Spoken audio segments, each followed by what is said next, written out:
On this episode, we discuss Hudson Hawk. The story of Sully Sullenberger and the Miracle on the Hudson. The miracle, of course, being the creation of the movie Hudson Hawk, directed by Sully Sullenberger.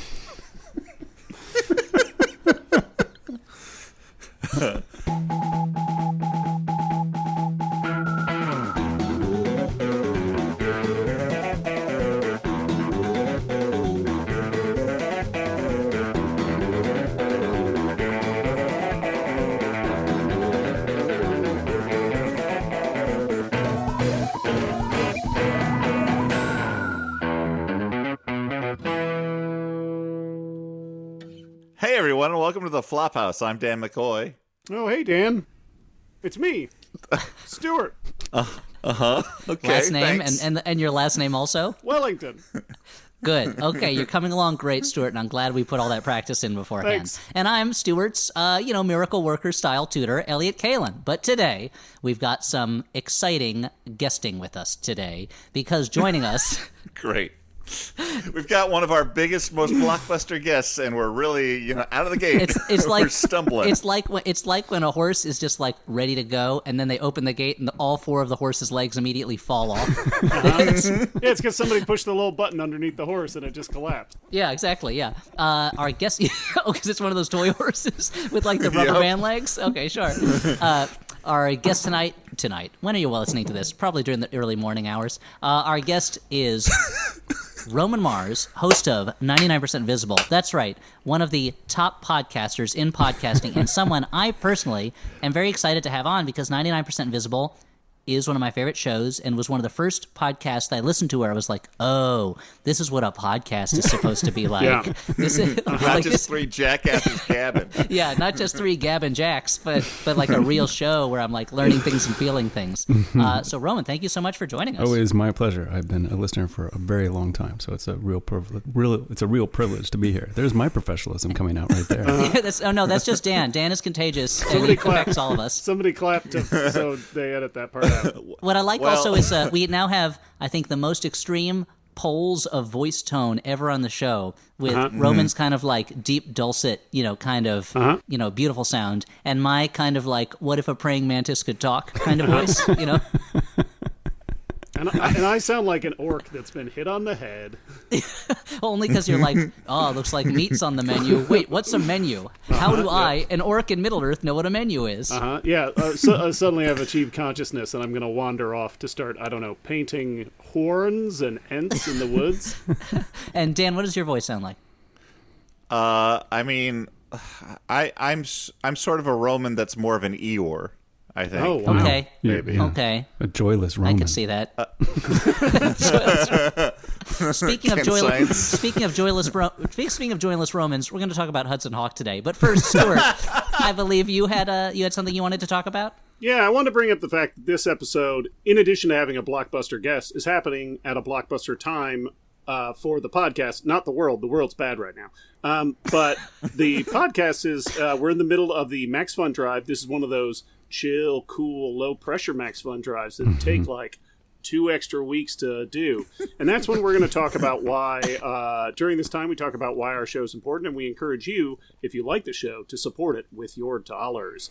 And part of what makes the show great, and also Max Fun in general, is that Max Fun is supported almost exclusively by listeners like you. Listeners who reach deep into their pockets and support the show with their hard-earned dollars, and that keeps us from being controlled by corporate interests. How am I doing, guys? I think you're doing great. great. I would like to step. Here's what you got to do. Yeah. You got to bring the call to action up front. So you got to tell people what to do to join. Like right now is the time you're going to need to do this. Okay. No, that's all. This is all good input. So what you should do, you're listening to this and you're like, man, I want to be one of those badasses that Stuart is talking about right now. Okay. So I will go to MaximumFun.org/join and select a level that is that I am comfortable with based on my, financial stability. Because right now, things are tough. But you know what isn't tough? Supporting things that are great. like our show, or okay. Yeah. You bring up the pandemic, and if you're anything like I am, maybe you're a little lonely during the pandemic, and if you're anything like I am, maybe you labor under the delusion that your favorite podcasters are your ear buddies. And so Yep. it's great to hang out with your ear buddies, and I hope that, during this hard time, we provide at least some semblance of a service to listeners, and we're happy that you're still listening to us, and we're happy that you help us produce these things. Uh-huh. As a listener and donor, I can testify to that is absolutely the truth. You do give comfort in these times, and especially when you're talking about the times of a pandemic, where there's so few things you can control, and especially when you talk about advertising bottoming out in the world. This is something you can control because Maximum Fun is supported by you, the listener. So you can just donate at MaximumFun.org/join, and you can control this moment. You can control this thing. You can control this. This is the one thing you can reach in and give a little bit of what you have to Jesus. support a whole network of people creating art that don't have to depend on the whims of advertisers. Now, the I feel like we listener- just That's got what we so call totally schooled. We're just getting this. This is like one of those ads for a masterclass YouTube, and they're like, "Meet your new teacher, Roman Mars. He's going to teach you Yeah, how it's to like podcast." Don Draper just walked into the room. But Draper just pulled out like a slide tray. And that's cooled us. and we didn't even know. I just but turned my that- phone on. I turned my phone on and started recording what Roman was saying, so I could remember it for the future. Yeah, that's so MaximumFun.org/join is what we want to say, right? Yep. That's what you want to say. Okay, guys. Yeah. And now that we've gotten that out of the way, the audience is rushing to their computers or perhaps the web browser on their phone to become a new or upgrading Maximum Fun member. Guys, let's talk about a little movie that Roma decided to bring into our lives. This is a movie that I have heard about for years and years and years, but I had never actually watched it. And so I'm curious, Mr. Mars, why this one in particular?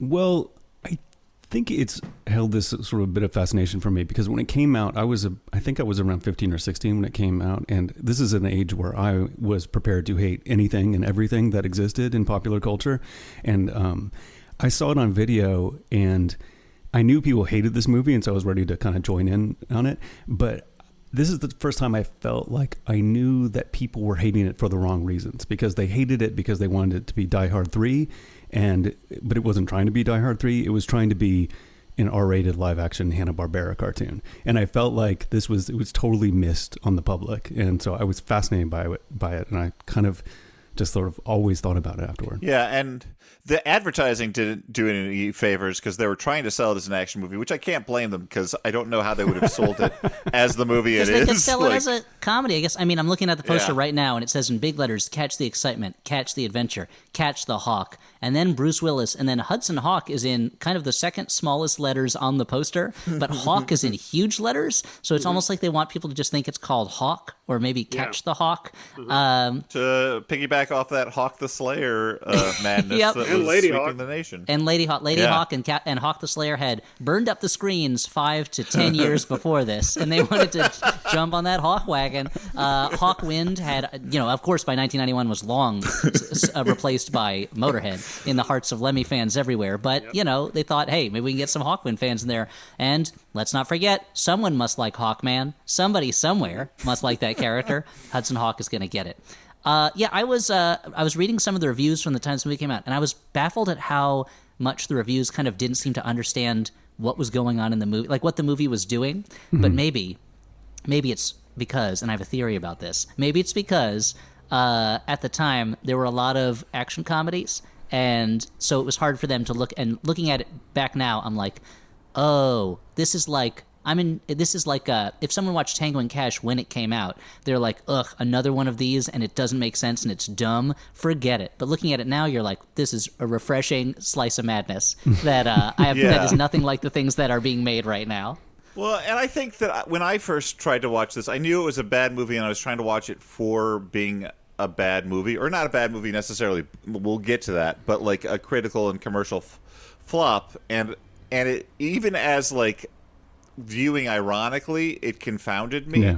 And now I feel like I've cast away all preconceived notions, and I can see that it's almost like more in the spirit of like, I don't know, like Our Man Flint or something, like a super campy, like globetrotting adventure. And I don't know, but like I do want to say, let's not pretend that everything about this movie is the product of calculation, because my friend, I'll shout out my friend Kevin Cecil, who sent me a introduction that he did to this movie when he presented it. I think it was either at the Nighthawk or the Alamo, I can't recall.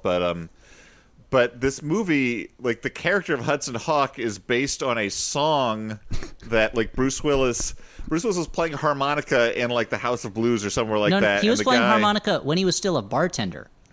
No. I'm saying that he was playing harmonica at this place, and like he just got up and started joining in with the band unasked for. Oh yeah, I'm just saying this was before he was famous that this happened. So it wasn't. Right. It probably wasn't like the stage of the House of Blues. This was like a band playing at a bar somewhere. You know. Well, I mean, my point is he did it without, like, it's not like he was in the band, so it could have been either one. What was he? Yeah. But what the did he have band to called drink him up that on night? stage. I need to know more. Well, the reason I bring it Well, up. this wouldn't have gotten so fucking convoluted if Elliot No, didn't jump Dan, in with the- irrelevancies. No. The reason I bring it up is because this is an idea that was in Bruce Willis's head for a long time. This character of Hudson Hawk, the celebrity thief. You know. Yeah, Elliot, that was the thing that I was explaining. You didn't need to jump in and hijack it. Sorry, I apologize. I was a real Hudson Hawk there, cat burglaring in to take control. Yeah, the point is, he like came up with this character with one of his like blues buddies, and Like in the hit movie, The Blues Buddies. Yes, and this was before, as you say, Bruce Willis was famous in any way, but he like always said like he was going to make this movie about this character that they came up with for a song long ago, and turned this into a movie. And then meanwhile, like Stephen E. D'Souza like wrote the script for this, the Die Hard guy, but then they brought in Daniel Waters, who wrote Heathers and Demolition Man and Batman Returns, and then less awesome things like The Adventures of Ford Fairlane. I assume to like weird up the script a little. But then Bruce Willis kept rewriting all the stuff on set to his own like whims, his like Bruno whims. It was a little bit like with Doolittle, where it apparently Robert Downey Jr. would just come to the set and be like, "Hey, what if I gave an enema to a dragon?"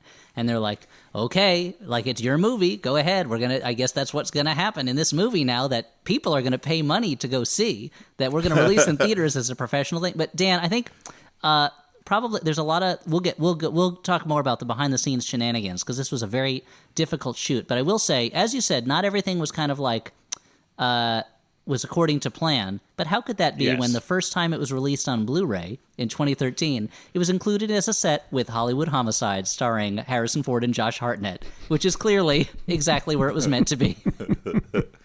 With some random movie no one cared about from 12 years later. Guys, let's talk about... Okay. Unless you... No, I just wanted to say to the listener, I feel like there's been a lot of concern about how much more irritable we are with one another of late from listeners. They like the show because of the friendship.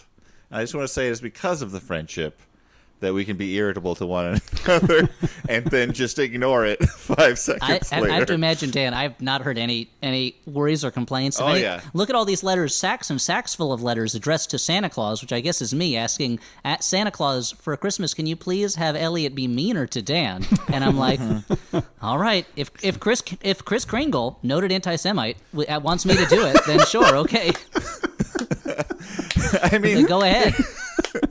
I'm speaking to the sensitive listener, Elliot, the one like me who worries about things that have no bearing on his life. Okay, that's fair. Now, we should get into the movie, since I do have 7.5 pages of notes about what happens in Hudson Hawk. Oh, no. So this is going to be, buckle up, boys. Okay, so the movie begins, as the best movies do, with a giant illuminated tome telling the story of Da Vinci's... the best. How Da Vinci was supposed to build an enormous bronze horse statue. That's a true story. He was... commissioned to do that. I think eventually they did build that statue like sometime in the last 15 years or so based on his original plans, but as they explained, bronze got scarce because of all the wars. You need bronze for wars because nothing wins wars like bronze. And so so he makes a big what I would call steampunk, but I'm wrong about that because according to Wikipedia it's clock punk technology. It predates Steam. So, by which I mean it predates the Peter Gabriel song Steam.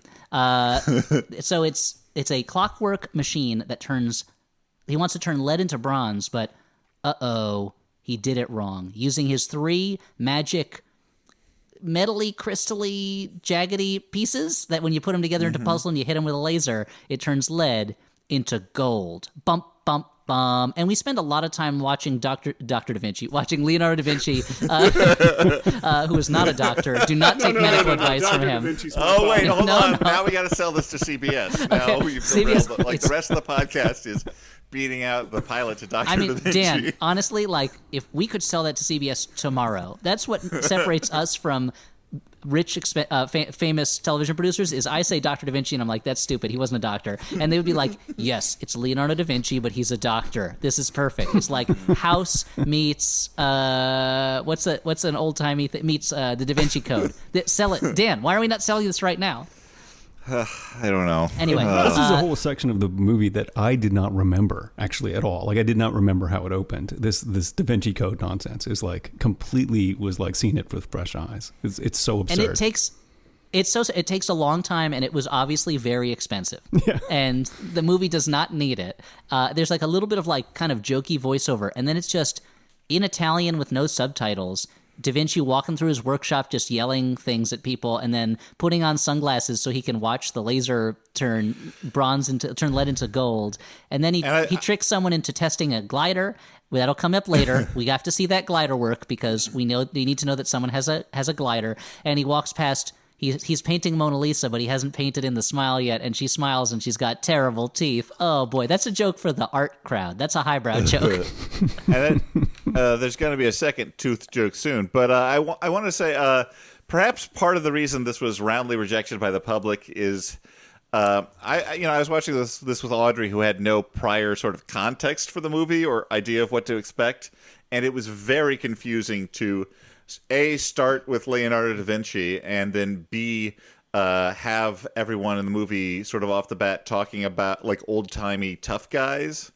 And it was just like, she had a reaction that I didn't understand, but I think other people, like, perfectly reasonable to have, was like, what is this movie? Where is it set? Like, when is it set? Like, what type of thing is this? And I think that people who don't see a lot of movies are less comfortable with not knowing exactly what type of movie they're seeing. I can see that. Well, I think also there's certain types of movies that you expect to come in certain forms. I think this is a corollary to what you're saying, much as my I know who killed me theorem, which is that if I know who killed me had been in Italian, people would be like, oh, look what it does with color. It doesn't matter that the plot doesn't make sense. Mm-hmm. Oh, look at it. It's a dreamscape. I think if Hudson Hawk was a Hong Kong movie with Hong Kong actors, the clashing of tones and the craziness, people would be like, I love it. It's crazy. It's like a goofy cartoon. But to have an American movie with American actors and it's a huge name cast and British actors, to have them all in it, it's like, what is going on here? Whereas the same movie from another country, I think people might have been like, those goofballs in that other country, they make these these crazy movies. Oh boy, I remember when I watched it the first time, I was watching a lot of Monty Python movies, and it sort of fit squarely into that in my head. And one of the reasons why I think my brain accepted it at that time and was rejected by other people at that time was the same sort of thing. Like it felt, I got it. I didn't think it was altogether successful, but at least I got what was going on. Yeah, I mean, it is not altogether successful. And there's one scene in particular, which I think it's probably the scene everyone is assuming is, I think, maybe one of the worst scenes in the history of film. But we'll get to it. So now, flash forward 500 years later, and we're introduced to cat burglar Eddie, the Hudson Hawk. Now, is his last name... Okay, his last name is Hawkins. Okay, because sometimes the characters call him Eddie, sometimes they call him Hawk, and sometimes they call him Hudson. And I was very unsure at any point which of those words was actually part of his real name. But he's a famous cat burglar. We meet him on the day he's getting out of jail, and he's so smooth, and you know that because he's got 3 earrings in one ear, none in the other, I believe, and he's got a black fedora and a black trench coat and a black T-shirt and black slacks and black shoes. By the way, those clothes, the clothes that... And a Cadillac, yeah, thanks. The boy's a time bomb. You're saying, Stuart, that the boy's a time bomb. Yeah. I just wanted to say that the releasing officer makes fun of him for wearing the same clothes when presumably these are the clothes that he came in with when he was arrested. Like, I don't think that you can be like, oh, check out Mr. Prisoner over here wearing the same thing that he came in with. Oh, crazy. What a loser. Can't even online shop? Yeah. Don't you get the J. Cruz catalogs in behind bars? Come on, come Hey, on, guy, come on. Consider the real. Consignment for less. But this is also the first moment where I realized, again, I forgot that this is an R-rated movie. Like, the parole officer says fuck for the first time. And then I was like, oh, well, they used up their fuck for the first time. And that it's got to be no fucks from here on out. But it is full of fucks after that. This movie, you could say it doesn't give a fuck, but actually gives dozens of them. Yeah. And it that's has it's no something business that being an R-rated movie. It makes no sense whatsoever. This should be a PG-13 movie, but it shows it's 1991, and it's interesting to see how things shift. Like, in the 80s, you could have a PG-rated comedy that had nudity in it. In the 90s, if you were making an action movie, people were just going to swear the shit out of that action movie. Yeah. But now, like, even if you're making a horror movie, they're going to want it to be a PG-13 movie. And like, it's just interesting the way that goes back. Like, you'll watch movies from back then and you're like, this would not fly now. But also, the swearing is so gratuitous. Any movie where a big plot point is the character being able to sing old standards with his buddy, like, there's not really a reason why it should be an R-rated movie and they should be swearing all the time. Not only a big plot point, the best plot point. This is where you and I maybe are again on opposite poles. So Eddie, his parole officer, immediately tries to threaten him into robbing an auction house, and he's like, "Come on, it's my first day out of jail. You want me to go back to being a criminal again?" But he's That's your Bruce Willis. Oh yeah, sorry, Bruce. Well, the thing is, I can't do '90s Bruce Willis. I can do now's Bruce Willis, where he's like, "Hey, yeah, I don't think I'm gonna be going back there anymore." I can do like current sad all the time Bruce Willis, but I don't think I can do like the Bruce Willis back when his thing was jokes. I can do the Bruce Willis now when his thing is that he's always on the verge of crying. I mean, I think old Bruce Willis had the same sort of lack of enthusiasm for stuff. He was just a lot smugger about it. So if you can just sort of combine those two things. Okay, he is very smug, and I think that's the other thing that turned people off instantly is that Bruce Willis is so incredibly smug in this, especially for a character who never really seems to be in real danger and always gets what he wants. I mean, that's what makes him smug, is he always ends up on top. And sometimes that's funny when it happens here, but there are times when it's like, the movie is so like, you love this guy, he's so funny. Oh Look at him, he's your favorite. Don't you want to like be him? Don't you want to do him and be him? Don't you want to be him and do him, so it's two of him doing each other? And like, wouldn't that be the best? And it's very and I think that's you feeling the influence of Bruce Willis, like co-writer and, you know, driving creative force behind this in the movie. He does have some of the worst quips I've ever heard in a not worst movie in the world action movie. He has like, and I have to assume he ad-libs some of them, but they're terrible. They're just terrible jokes. Yeah. But also at the time I was more bought into him. He's kind of like Bruce Willis at this time is kind of like a kid who's like 2 years older than you. Like you're 13, he's 15, and he has a popped collar, and he's like super cool, and you think he's amazing, and you just want to be him, and then you get like 2 years older, and you're like, that guy was a loser. Like, that guy sucks. But at the time, he's just fascinating, and so he has that. Like, my tolerance for his smugness has dropped precipitously in the 30 years since this movie came out. I think that says a lot about your maturing as a person, and I'm proud of you, Roman, that you didn't stick with that love of Bruce Willis as like the ultimate dude. Oh man, look at this guy, and you're probably onto like more of a Jeff Bridges type of admiration. Yeah, of course. Exactly. Yeah, I feel like once you reach a certain age, you transfer from Bruce Willis to Jeff Bridges, and you're like, oh, I should have always felt this way, but you can't. It's impossible. No. Like Jeff Bridges, one, he doesn't make that many movies that kids and teenagers see, and number two, it's just a kind of a deeper sort of dudeness that eventually we'll get old and we'll find Jeff Bridges to be smug, and that's when it's all Charles Durning all the time. And we just know that Charles Durning is just like the coolest guy with the smoothest moves. I mean, that's the most logical progression. It goes Bruce Willis, It's Jeff like Bridges, Charles the descent Durning, of man, and then right there. yeah, exactly. And then you die, and you go all the way back around, and you're like, Eric von Stroheim has it going on in all these movies recent. Evil German. Amazing. Okay, anyway, so Eddie, he gets out of jail. Right as he's leaving the doors, his best friend, that's right, Tommy Five Tone, Danny Aiello, pulls up in his fancy old car. He hands him an espresso, which he knows is the thing that, or it's a cappuccino, the thing that he knows that Eddie wants more than anything else. And I have to imagine he must have gotten it before driving up to the prison, so it must be so lukewarm by now, if not cold. But Bruce Willis just cannot wait to have this cold coffee in a diner cup. They go back to Five Tones, Tommy's bar, which Bruce Willis is, I guess, a co-owner of, maybe.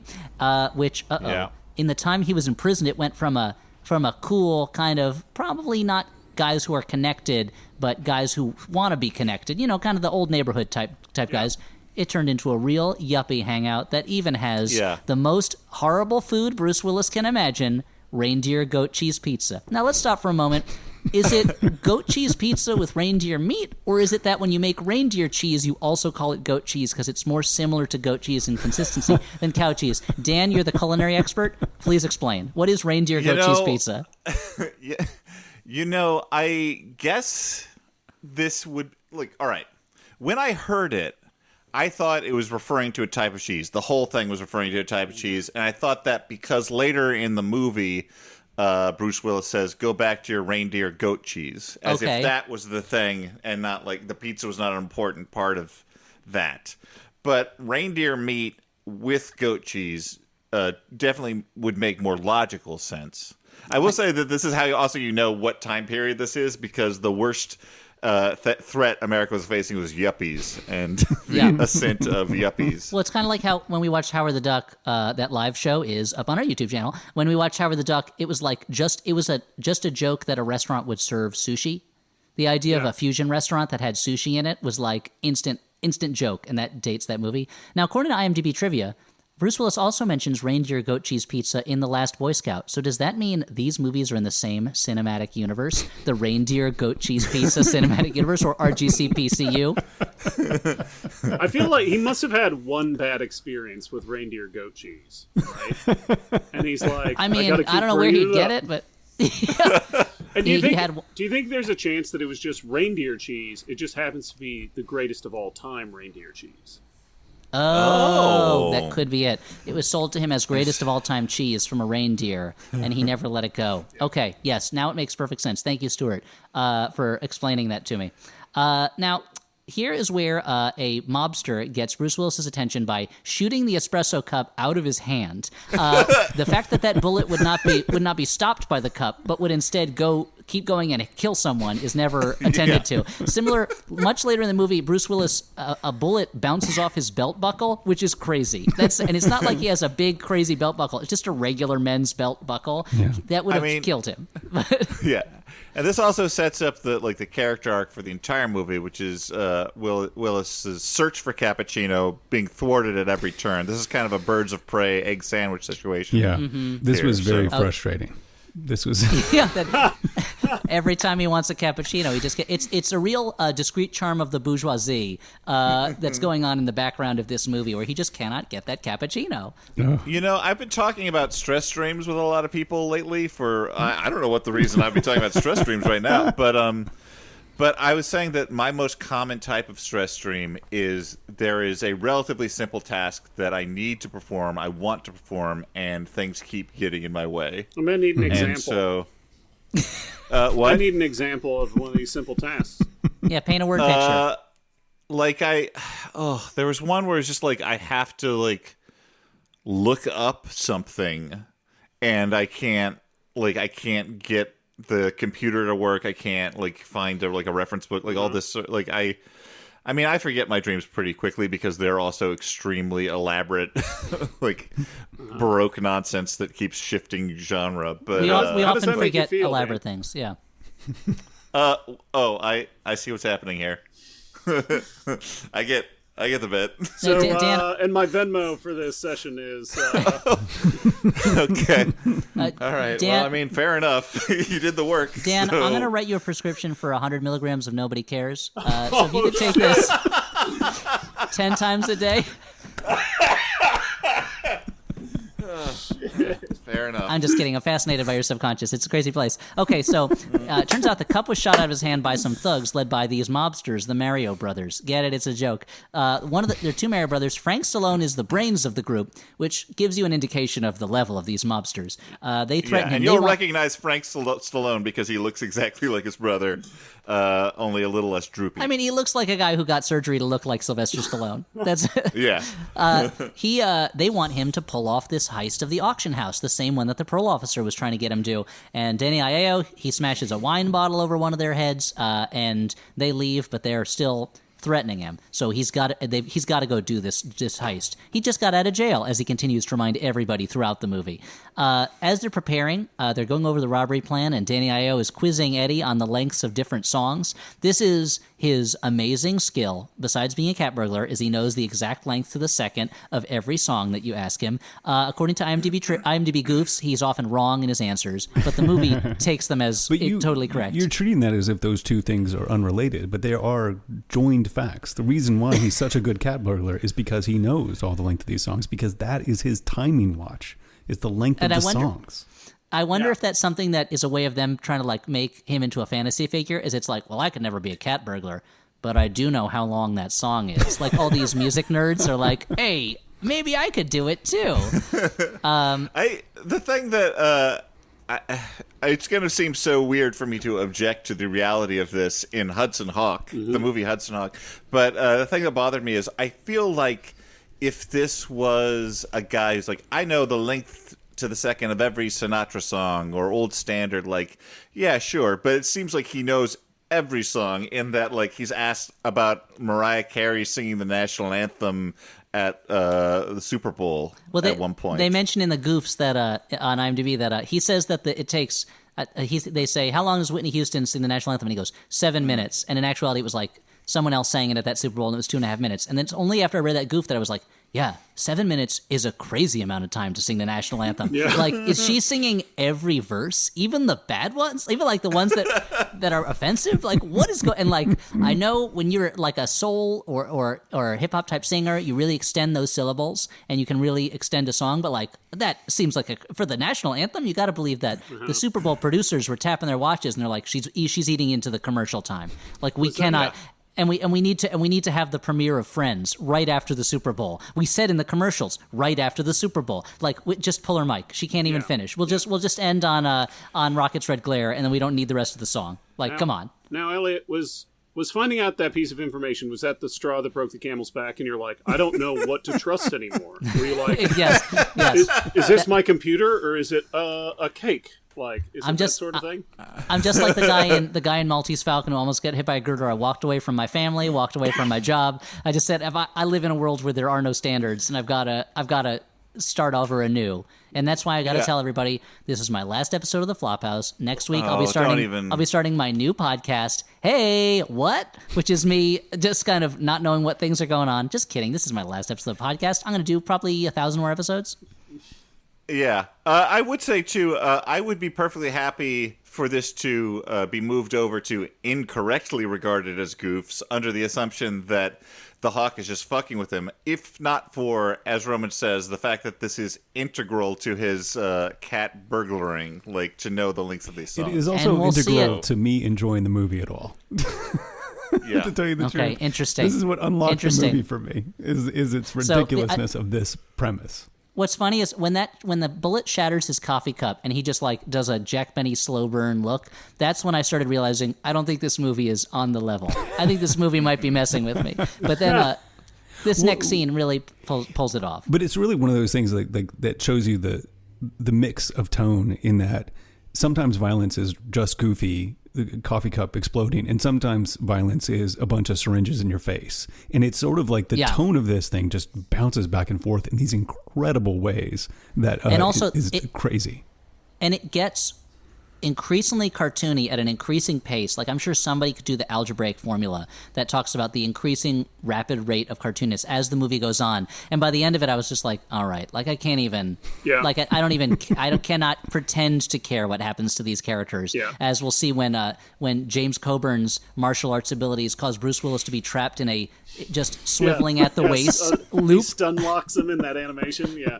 Yeah. So they go and they're going to do this elaborate job. They got to use pool lifesavers to get on a rope and walk across this building, and the whole time, and they've got to switch the security tapes so that the guards don't notice, and the whole time they are having a ball. They are laughing, they are joking. There is no suspense on their part. They are so. This is when the smugness really got to me, because it was like they are so confident in their abilities to pull off this heist that at no point do they ever betray that they're even taking it seriously or care that much about it.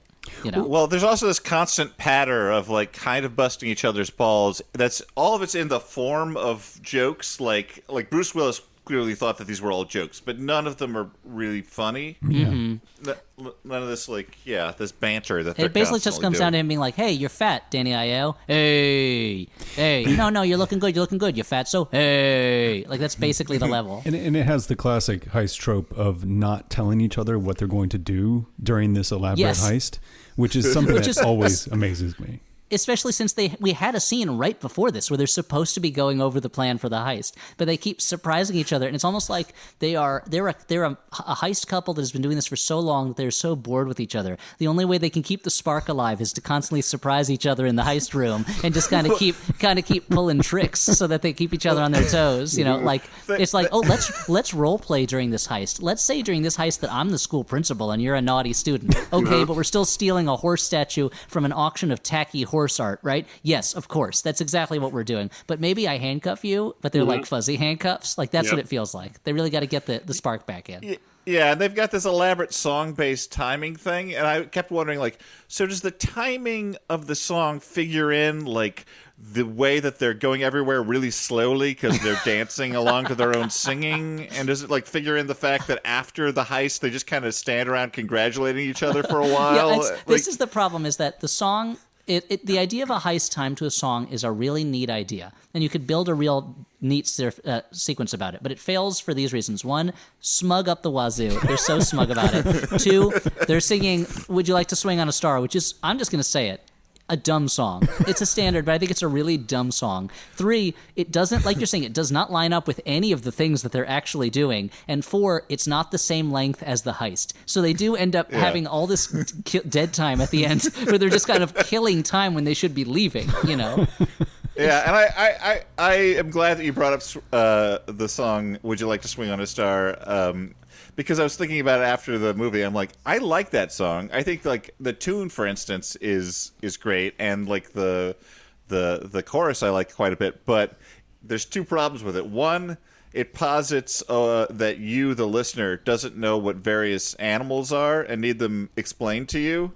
And two, it gives this world where your two options are either being turned into an animal or swinging on a star, which I don't think I can't relate to that. I mean, that truth. To be honest, there's a fantasy movie in the world that song describes, where you reach the age of 13, and you have a choice of either becoming a celestial being who cannot interact with the physical world. Like, you swing on stars, that's how you control your trajectory as a spirit being through space, and you get to see all these amazing wonders. You're part of the ether and part of the firmament of the heavens, but you can't enjoy regular life. Or you become the lowest of brute animals, and you can take part in the physical pleasures of life, eating, rutting, pooping, but you'll never know any of the higher pursuits of, you know, the cosmos. And so, I mean, maybe it's not a movie, maybe it's like a short story. But I mean, maybe that's what the song is about. But as it comes out now, it's just two guys who, like every Italian man of a certain age, believes he can sing just like Tony Bennett,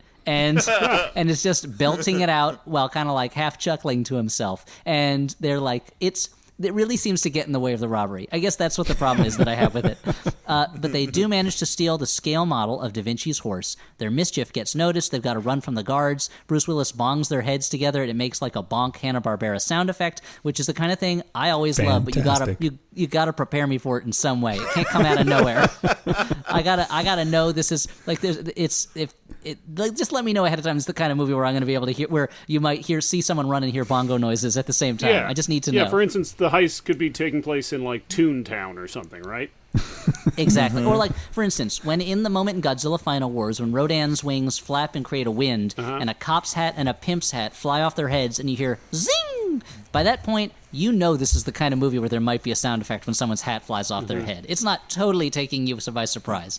But I digress. They manage to escape by jumping off the skyscraper. An awning that rips almost instantly manages to break their fall, and rather than having all their bones shattered or dying, they end up in the apartment of Eddie's parole officer. He's delivering the horse, and that's when, a new character enters. The first of an increasing series of goofy characters, as a kind of butler assassin, an English butler assassin comes in, and he dresses like a butler and has a bowler hat, and has an English accent, so everyone just assumes he's a butler, and he does turn out to be a butler. So I thought it was just a quip that Bruce Willis was making, but no, he was accurately identifying in the wild this life form, the English butler. He accepts the horse and then smashes it.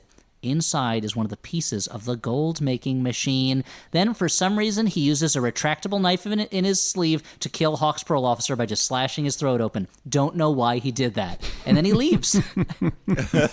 And he doesn't kill the other witnesses. He just does that. Now, this was also the first moment in the movie where it was like real hardcore violence. And again, in the tone of it was like, again, if this was a Hong Kong movie, I'd be like, yep, I'm ready to see someone's head explode, and then see a scene where someone cries over their best friend being in the hospital, and then a scene where someone's slipping on paint and they just fall down and get all paint messy. But again, in an American movie, I was like, whoa, that was more extreme than I thought it was going to be. How did you guys take it? How did it affect you guys? Roman, sitting in the theater, we were like, whoa, cool. Or were you like, what? Or were you just like, huh? Or were you just like not paying attention? Or maybe you'd gotten up to use the bathroom at that point. I don't know. Fill me in. I mean, I don't know if I was as shocked at it at the time, but I definitely feel it today, where it was just like, I was pretty down with any type of violence that could happen at the time. Yeah. And so now I notice it as being sort of incongruous. But the whole scene starts with him, they jump through the awning, and then it cuts to him falling through onto the Barca lounger in the apartment. And again, this is one of those things where I'm like, I don't know if I want more of that movie, but at least it's something, there's, and then he comes in with the knife and slits a throat, and you're just like, what the fuck is going on? There's a better version of that exact bit later in the movie, but there was a moment where I was like, wait, did he fall through an awning, or did he fall through the roof of an apartment? Or is there an apartment under the sidewalk under the awning, and he fell through? Like, it's a very confusing cut. But yeah, it's like, it's a movie that, it's almost like a movie that's like, it's like an optometrist, and they're like, you like it like this, or do you like it like this? Better right. number one or better number two? Better if it's a heist thriller, or better if it's a goofy comedy? Better if it's super violent, or better if it's like Hanna-Barbera sound effects? Better if they say the swear words a lot, or better if the jokes are like things that a 10-year-old would enjoy? Yeah. It's I guess what I'm saying is Hudson Hawk has something for everybody. Put it on the DVD box. Elliot Kalin from the Flophouse. Has David Caruso shown up yet? No. He is about to. Okay. He's about to. The next day, the robbery has been... The weird thing is Stuart asked that about every movie. Yeah. Next day, the robbery has been covered up. The auction is still going on for this horse statue. Eddie goes to the auction to see what's going on. He's like, how much does a tuxedo cost? Oh. And then you see him in the most 1991 tuxedo. It is Roman, you're glorious. the design expert. Please explain this. He shows up like a member of the revolution, a Princess Revolution, and it is just glorious. And if you could, if there's a still of an image that represents 1991... like, this is it. It is beautiful. It has nice padded shoulders, no tie, because who has time for that nonsense when it comes to a tuxedo? And it is cut beautifully. It is absurd. Socks for days. Like, it has loafers, really low loafers, and just socks that just are like the Great Plains. It is just glorious. It's a beautiful tuxedo, and he's not the only one who's dressed up, because there's also It's the kind of tuxedo you might wear if you were escorting Cindy Crawford to a Planet Hollywood opening.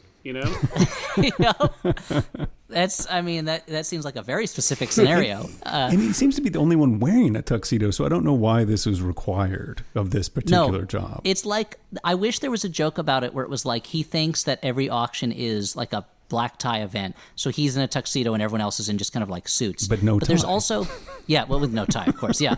But there's also a bunch of people who, we're not sure who they are, but they're also dressed up like Dick Tracy villains, circa 1991, in the back. One of them being, that's right, the star of Jade, David Caruso. We'll get to him. I was trying to explain who David Caruso was, and I'm like, okay, well, if you haven't seen NYPD Blue, and you have no idea what Jade, the movie he left NYPD Blue for, is, I don't know. And then I'm like, oh yeah, later on I'm like, oh yeah, he's in that CSI show. That's the current David Caruso context. I mean, and even that is like a 12-year-old David Caruso context. But it would be hard to explain to someone what a big deal it was that David Caruso left NYPD Blue after one season to make Jade. Yeah. Like, I was a kid, and I remember it being something that I was aware of, that a show I had never watched, the star of it, who I had never heard of before, was leaving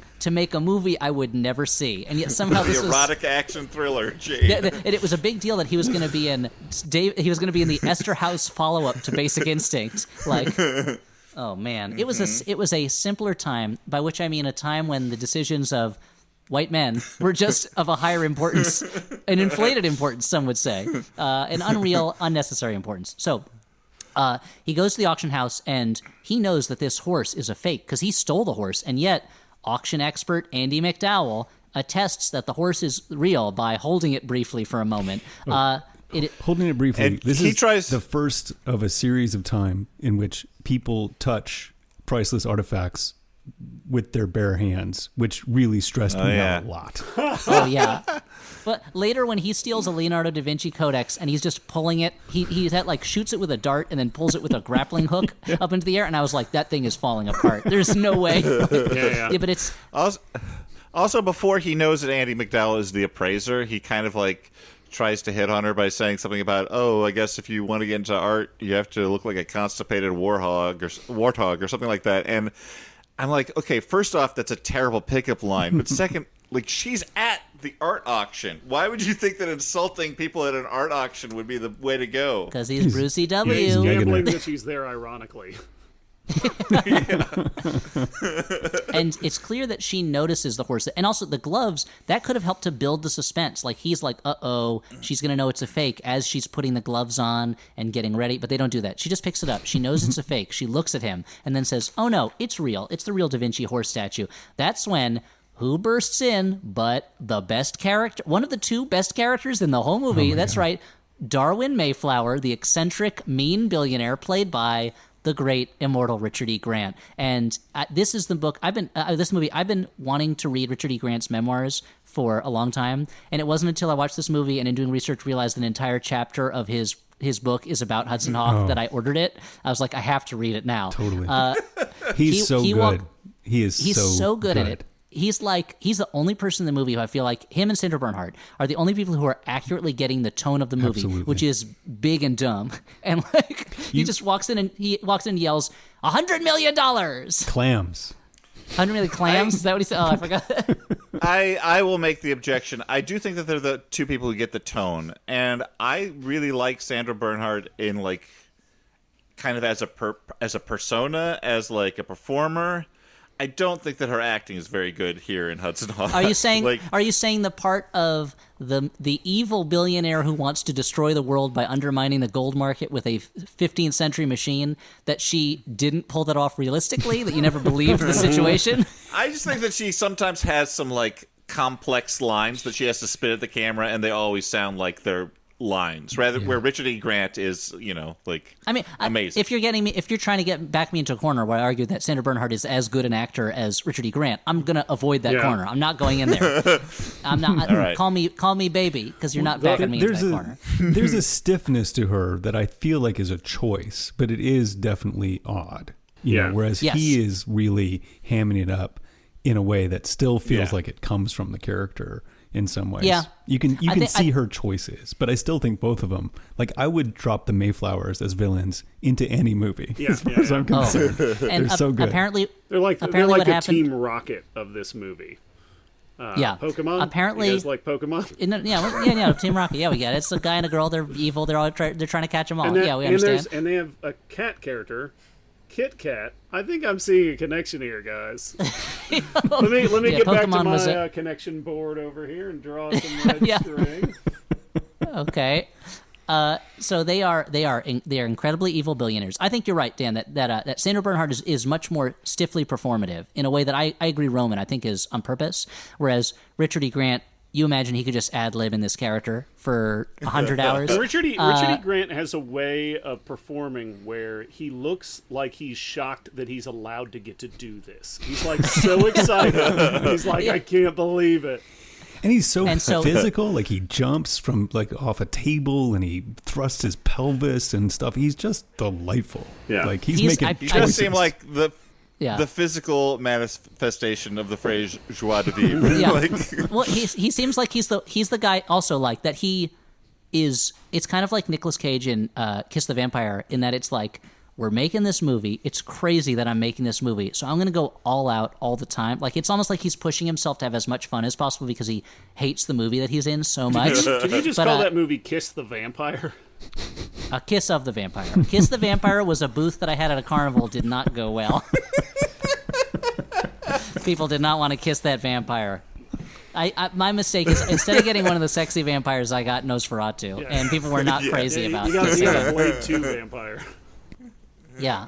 You're like, come on, Orlok, put on some makeup or something. Get that pale, hide those ears, maybe. Put some rouge on those cheeks. Wear a wig. So here's something that I learned while reading about the movie afterwards is that, so originally the villain in the early drafts was a guy. Then they changed it to a woman, and apparently, according to the thing I was reading, they tried to get Audrey Hepburn to come out of retirement to play the villain in this movie, which would have been bonkers. Yeah. It would have been incredibly bonkers, yeah. But instead they couldn't, so Bruce Willis was like, let's just have the man villain and the woman villain be in the same movie. I feel like the fact that they wanted her, plus the fact that James Coburn is in this movie, maybe they were also, that points to a charade influence on what they were trying to do. I could see that. I think that was also at the time when, like, those are the movies that the people making this movie grew up on those movies, So they wanted to. I should mention we're recording this on the day that Olivia de Havilland has the news of her passing came around, and that was a moment for me that it really hit me hard that like that era of Hollywood is dead.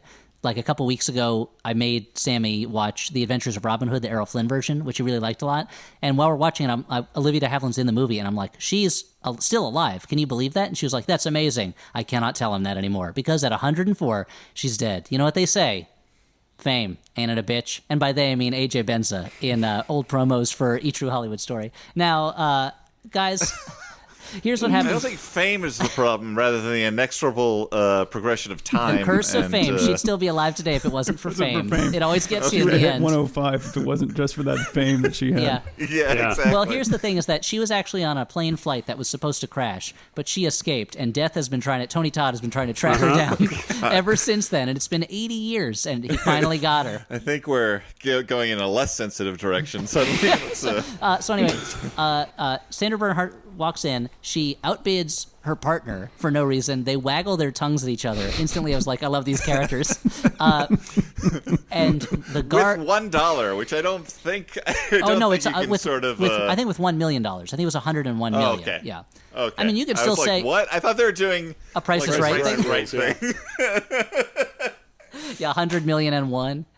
And it's like 100 million and one and 50 cents. And the auctioneer is like, please, can we... I know we're starting at 100 million. This is already more than the item was listed as. But still, let's not get caught in the weeds here. So the guard notices Eddie, but Andy McDowell trips him. The auctioneer's gavel then explodes as he hits it on the ground, causing chaos. Eddie manages to save Andy McDowell from a falling pillar and then gets hit by a statue that swings on a wire. I guess it was suspended in the air above the room for some reason. It's probably swinging from a star. Yeah, probably. It was swinging from a star, and then it made the wrong choice and became a horse. So he wakes up in an ambulance. And now, we'll get to the Andy McDowell character later. What I also learned was that Isabella Rossellini was supposed to play this part, which also makes a ton more sense, seeing as she is supposed to be Italian. So He wakes up in an ambulance with the Mario Brothers mobsters. He manages to slam a whole thing full of hypodermic needles into the Dumb Brothers' face, which for some reason causes the driver of the ambulance to lose control. I couldn't quite understand why that happened. He grabbed his gun and started firing. That's when he lost control. Oh, that's what it was. Eddie escapes on a gurney right onto the Brooklyn Bridge, and we lead to my I think actually my favorite moment of the movie, when a woman in a convertible is driving by him on this crowded Brooklyn Bridge, and she just goes, "Hey, are you gonna die?" And I love that. And I don't remember if he has a quip or not, but I love that moment. It's just like, yes, this is a movie where the bystander is, if anything, mildly entertained. This man might die next to her. And he somebody throws a cigarette out their window and he catches it and smokes it. And then he has to throw change through the toll booth because he accidentally goes in the exact change lane. That was a really good joke. I gotta give it to Hudson. He's on this runaway journey headed toward the toll booth, and he has to pick change out of his pocket and hurl it so he doesn't get knocked off. Yeah, ruined only by the fact joke. that there is no toll booth there. They somehow ended up on going into I think the Battery Tunnel from the Brooklyn Bridge. But anyway, he just keeps quipping the whole time. Finally, his gurney stops at the exact place where a group of CIA agents, that's right, David Caruso and his gang, are waiting for him. They're all named after candy bars. David Caruso is named Kit Kat because he's mute. Don't know how they're connected. The big guy is named Butterfingers because he's clumsy even though he's strong. How he became a CIA agent is amazing because he's so dumb and constantly messing things up. And there's 2 other CIA agents also. They also seem like they really need to take a long time explaining that they're named after candy bars. Yes. I mean, especially considering that we all saw them with candy bars in their pockets because they're so on brand earlier. Yeah, and this in the movie. Kit Kat manages to have pre-printed dialogue cards he hands to people that exactly fit the situation that they're in at the moment. It's a joke that should work, but until the last one, I feel like it never quite works. Who walks out? That's right, it's their boss, James Coburn, who introduces himself as George Kaplan. That's a little nod for the movie fans out there, since George Kaplan is, Dan? He is the made-up spy in North by Northwest. You got the it. one that people think Cary Grant is. And it's like this movie is saying, hey, we're the heirs to that kind of filmmaking. And I'm like, I don't remember a Cary Grant knocking 2 guards' heads together and making a bonk sound. But, okay, sure, whatever. Like when he was hanging off Mount Rushmore, I don't remember him being like, hey, should we sing, hey, is this a good time to sing Me in My Shadow? I don't think so. Now, Elliot, be honest. North by Northwest with a coconut bonk. Better or worse? I think it's a lateral move, Dan. I got to tell you. I think it doesn't ruin what is a near perfect adventure movie, but I don't think it improves it. So they knock him out, and then he falls into a crate of packing peanuts. He then is taken out of the crate. He wakes up in an empty house in Rome, and it's like this character. It's in the classic film noir tradition, is constantly getting knocked out and waking up places. And it's almost like the movie forgot they did it already because they keep having that happen to him. The killer butler is there. He takes him into Mayflower's high-tech limo. It's so high-tech that he has some kind of ticker tape fax machine that he then can stuff into a shredder, and the shredder just shoots the shreds out into the streets of Rome. It's like, where can I get that car? Guys, did they ever make that? Is it real? Roman, you strike me as a real gearhead. Is that a real car? Yeah. Not as far as I know. I have no idea. But the shredding is glorious. That's just it's perfect supervillain. And then he even says, "I'm the villain." It just looks so great. He's so aware of what he's doing. Now, the moment they showed up in Rome, again, you're 15 years old or so. You're watching this movie. Were you like, finally, a movie that speaks to me?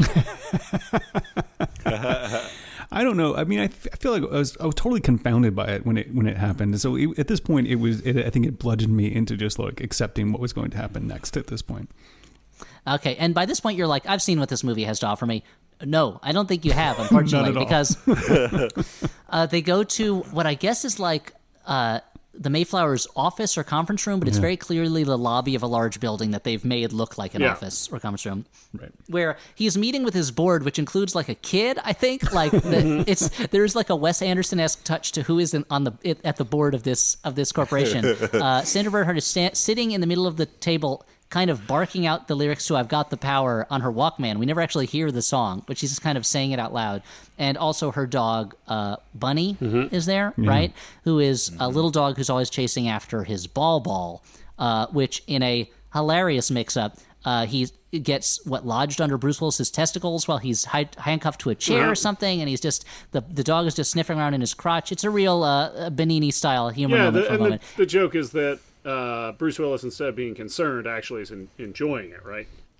Yeah. Actually, you know what it is? It's the trail. So before I had ever seen any Sacha Baron Cohen stuff, I was visiting my college girlfriend who was studying in England, and we went to see a movie, and they showed the trailer for a Dali G movie beforehand, and I was not aware of this character. I'd seen the bus ads all over London. Every bus had an ad where he was just pointing guns at the person looking. I had no idea who this character was, didn't know, and the entirety of the trailer was him waking up thinking a woman was filleting him, but it was actually his dog, and then realizing he was enjoying it and going back to sleep. And I was like, don't care for it. Not my kind of material, thank you. So this is what that was Elliot like. puts down the newspaper he's reading, shakes his head. And then Bruce Willis then has one of my favorite lines in the movie. He goes, I guess we see who wears the penis in the family, which is such a dumb quip that I was like, all right, I'll give you points for it. That's a dumb quip. Also, I read, I think it was a New York Magazine article about the making of this movie, and apparently Bruce Willis wanted to say something more along the lines of, like, I guess who has the dick? We know who has the dick, or something like that. And he kept doing it, and they're like, okay, could we try one where you say, I guess we see who wears the penis in the family? Because, like, at least that's not a good joke, but it's a play on a phrase rather than, like, what the other thing would be. And he did it literally one time after they did, like, 12 takes, and they, like, used the one where he actually said the line. Because that's what's Bruce Willis. So that's Bruce Willis for you. That's what's called a oneer, which is the single perfect take. That comes after 12 bad takes. Roman, I want you to know we usually don't do this much research before episodes, and I think we were intimidated that you were coming on. And so we actually wanted to know something about this movie. The Mayflowers...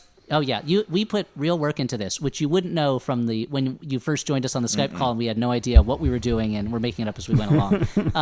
So the Mayflowers want world domination. They threaten But him. they're like, world domination is based on, like, chaos, right? They want to throw the world into chaos because they've already made so much money. There's no challenge in that anymore. And I feel like in 1991, no villain is scarier than one that wants to upset the capitalist order. Oh yeah, well, because that was at a time when it was still a time when every kid's movie was about the loss of control of a corporation, or whether a businessman was going to be able to find his soul. So people just took it for granted back then that capitalism rocked, and that capitalism rules and human empathy rules. That's just the way they felt back then. So they're like, if you don't go and steal this Da Vinci Codex from the Vatican, we're going to throw your friend Tommy, Danny Aiello, in jail. And he's like, Danny, he would never be able to survive it. He's too old now. So Eddie goes to the Vatican. He cases the joint. He uses a bratty kid's stuffed animal. She's literally just slamming a stuffed animal into a banister. And you'd think the Swiss Guard would take her down almost instantly. Like, the Vatican seems like a pretty heavily guarded place in real life. But instead, there's just 3 goofy guards, just like the auction house in America. And yes, are they eating spaghetti while they're watching the cameras? Yes, of course they're eating spaghetti, because it's Rome. And Can I ask you something, you guys? Yeah. About this young girl with the stuffed elephant, the stuffed animal. Yeah. I looked that actress up. She was 12 when she made this, but to me, she looked about 30. Did you guys have this issue at all? I didn't, but you know what? People back then dressed older. People like, if you watch Seinfeld now, the characters are supposed to be younger than me, but they dress like my grandparents. And I think people now dress young. Like, you can go to work as a middle-aged man like me, let's say, wearing a t-shirt and jeans. But back then, like, people dressed older than they were. Not as much as in the 50s when teenagers wore suits, but, slightly older. Well, speaking of dressing older... Stu was covering... Go ahead.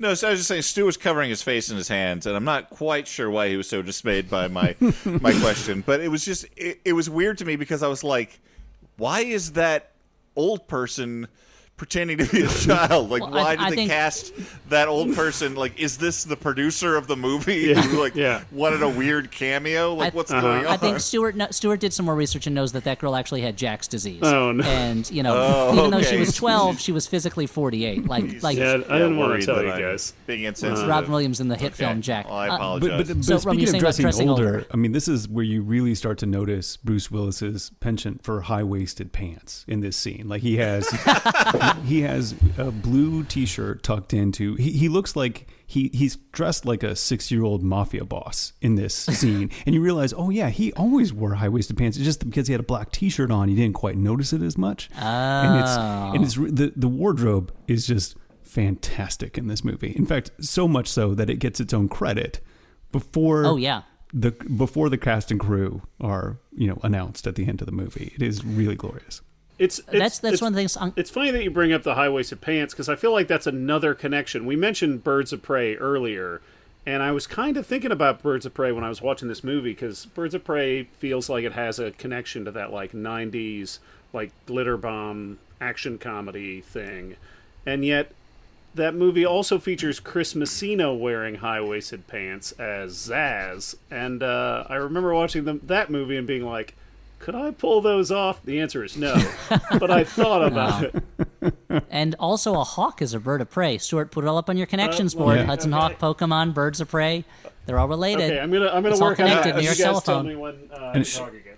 I mean, have you checked Wait, for have the we talked presence of reindeer goat cheese inside Birds of Prey? I have not seen it, but if you do, then it seals it.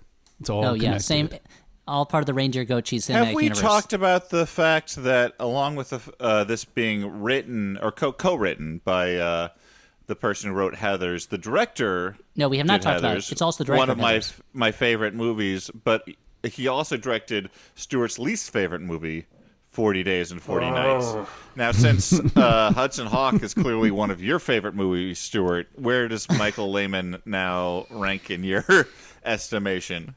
Oh, well, I mean, that's a huge hit. I don't know. I mean, Stuart, remember my favorite movie, The Taken Pelham 1, 2, 3, was directed by Joseph Sargent, who also directed Jaws 4: The Revenge. So it's okay to like a movie by someone who made a bad It's film. 40 Days and 40 Nights. That's the Josh Hartnett one, and Yeah. and Yes. I've heard you talk about it. But does that take place in San Francisco? I think it takes place at like a tech company, so I can only assume. Because I was living in Potrero Hill in San Francisco, and I think that was the movie that they shut down my street to film. Oh, and man. then maybe even paid it. I could have put a stop to that movie for you, Stuart. I'm so sorry. I'm radicalizing Roman against that movie as well. That reminds me of the day I couldn't walk down a street in New York because they were shooting Little Nicky, starring Adam Sandler as Luckily, the son of the devil. final product made it all worth it, right? Luckily, when I finally saw the movie, I was like, that was worth inconveniencing me a little bit. Okay, so Andie MacDowell's also there. She's leading a tour of the Vatican, which at this point we got to be like, what is her job? She's like an art authenticator, and she leads towards the Vatican. Eddie uses that stuffed animal from that middle-aged little girl and sets off the security things, which involves like these telescoping gates that close around this codex, and Which don't look some gas gets particularly sprayed out. scary. Like they They move look very fairly shaky. slowly, right? Yes, and also they look like you could just kind of snap them off. Yeah. Yeah, they kind of look like the crystals in the Fortress of Solitude, almost. Yeah, very snappable. Yeah.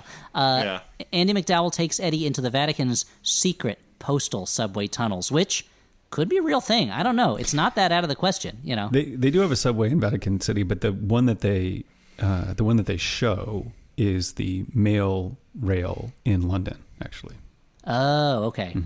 I guess they didn't get permission from the Vatican to shoot. Well, I think the one in the Vatican is actually like a normal, like it's actually the world's shortest subway. Apparently, it's like less. Oh, it's than a real, it's like, less than a commuter mile. subway. But that's not what they're showing. That's actually a passenger railway. Like the smaller gauge mail railway is a thing from London, and I think that's what they're I see. showing in that scene. They agree to have dinner that night. Andie MacDowell seems to find Bruce Willis irresistible, even though he is smug and gross, and she just saw him try to rob something. They're going to have dinner that night, and that's when we learn she's a secret agent for the Vatican. I mean, Eddie doesn't know that yet, but we know, and she's a secret agent. She reports that he's planning to rob the place to her boss, who is a cardinal. This is, again, one of those moments where when I found out it was supposed to be Isabella Rossellini, I was like, this again makes so much more it'd be sense. so much better with her. Yeah, I totally see her as Andie a secret MacDowell was agent Totally nun. fine, but it totally would have made much more sense that way. I mean, I'm gonna be honest. Andie MacDowell, I think, is my third favorite performer in the movie because Yeah. she really sells it, especially at the end when she is faking being a being out of her mind. Yeah. I think she madcap- puts a that's lot of what I work was into gonna it. say. Her madcap energy, like her sort of sitcom madcap energy and everything like that, is totally solid. Like, there's nothing wrong with it. It just would have made the tone of it would have made more sense with an absurdist Isabella Rossellini performance, I think. Yeah. Yeah, other than Sex, Lies, and Videotape, I'm not like a big fan of early Andie MacDowell. Like, I think she's become a very good sort of character actor lately. I liked her in Ready or Not recently. But like, I mean, I think she, in Groundhog Day, for me, the best you can say about the movie is, like, she does not make it bad. And I didn't like her in Four Weddings and a Funeral that much. But here, like, yeah, I thought she was very funny in a lot of it. Mm-hmm. Yeah. She's good in a movie called Shadrach that came out years ago. Oh, yeah? But right after I watched this, I actually ended up watching Ready or Not, and it was like Andie MacDowell then and now. I like it when I get to see an actor at different points in their career, one after another. That's the power of movies. But now I've got to wait like another 20 years until I can have that effect again when I watch Ready or Not, and then I don't like the remake of Cocoon that she's in. In the Ready future. or Not, the next generation. Yeah, right when they bring Still her back ready. as a cameo. Yeah, still ready. And she comes back, I guess, as like a ghost. I don't know. Anyway, Eddie tries to call Danny Aiello, but he can't get him on the phone. Why is that? Because, as we see in the background behind Eddie, Danny Aiello's in Rome already, just getting into a fancy car.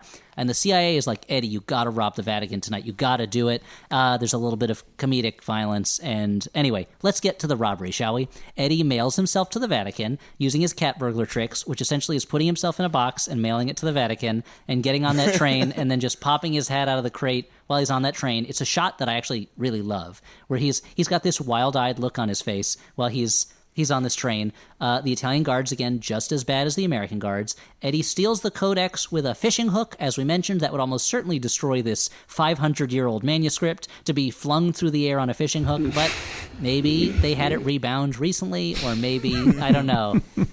Old paper is stronger than new paper. It. Yeah, they laminated the whole thing. It's on real lambskin. It's not on that newsprint that they use for books now. He narrowly escapes getting caught, jumps off a double-decker bus or something, and lands in the chair at the table where Andie MacDowell is sitting. And that was the moment in the movie where I was like, that worked for me. Like, to have him go on this madcap chase and end up exactly where he was supposed to be, I'm like, all right, movie. Now I get what you're doing, and I'm going to force myself to be on board. The CIA agents are at another table, which bothered me. Bruce Willis asks for pasta in impeccable Italian, then asks for ketchup, too. I don't know. It doesn't, I think just to piss off the waiter. It doesn't track at all. Like, I don't know why. Yeah. And there's no payoff. Like, I was expecting him to use the ketchup totally. for something. It seemed like a thing that was going to have a payoff, and like they were going to use the bottle to do something, like thwart the CIA agents in the next table. But I mean, I wonder if there's a scene where they do that, and they cut it. It feels like something that, it feels like half of a joke, like legitimately. Yeah. There's a number of things in the movie that do feel like half a joke. Where it's like, does he save that ketchup and then use it as fake blood when they fake him killing Danny Aiello later? Don't, spoiler alert, Sue. We're not up to it, but yes, probably. They do yes, use it, I but think that's exactly. It's such a tenuous connection that you can never sort of connect it between that moment and the next moment. Is that actually what happens?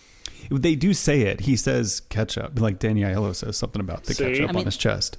But it's you're still, right, and there's nowhere else they could have gotten ketchup in between. It's not only is there nowhere else he could have gotten ketchup, but he doesn't know at that moment that Danny Aiello is in the city. So the idea that he's planning to fake someone's death at some point, it's like what happens when Christopher Priest was writing the Black Panther comic book, and Black Panther always had these amazing schemes that he would out-scheme other people, and it got to the point where it was like, okay, so do you just know everything that everyone's going to do 15 moves ahead? Because there's no way you could have planned for that. Or which is the Bond movie with Javier Bardem? Is that Quantum of Solace, or is it... Skyfall. No. Skyfall. Yeah. The moment in Skyfall when they're in the sewers and that subway train comes through and blocks James Bond, and it's like, so did you plan everything around the subway schedule? Because you're acting like that was not a lucky break. Like, you're acting like that was part of the plan, but it's unbelievable. Oh, unbelievable. Jordan, just put in that sound hit, please, from EMF's Unbelievable. Yeah, we wanted to pay EMF some licensing rights. Yeah, exactly. So let's I mean, just the other day, Dan, you were like, what can we do for EMF in this hard time? I know they're probably hurting.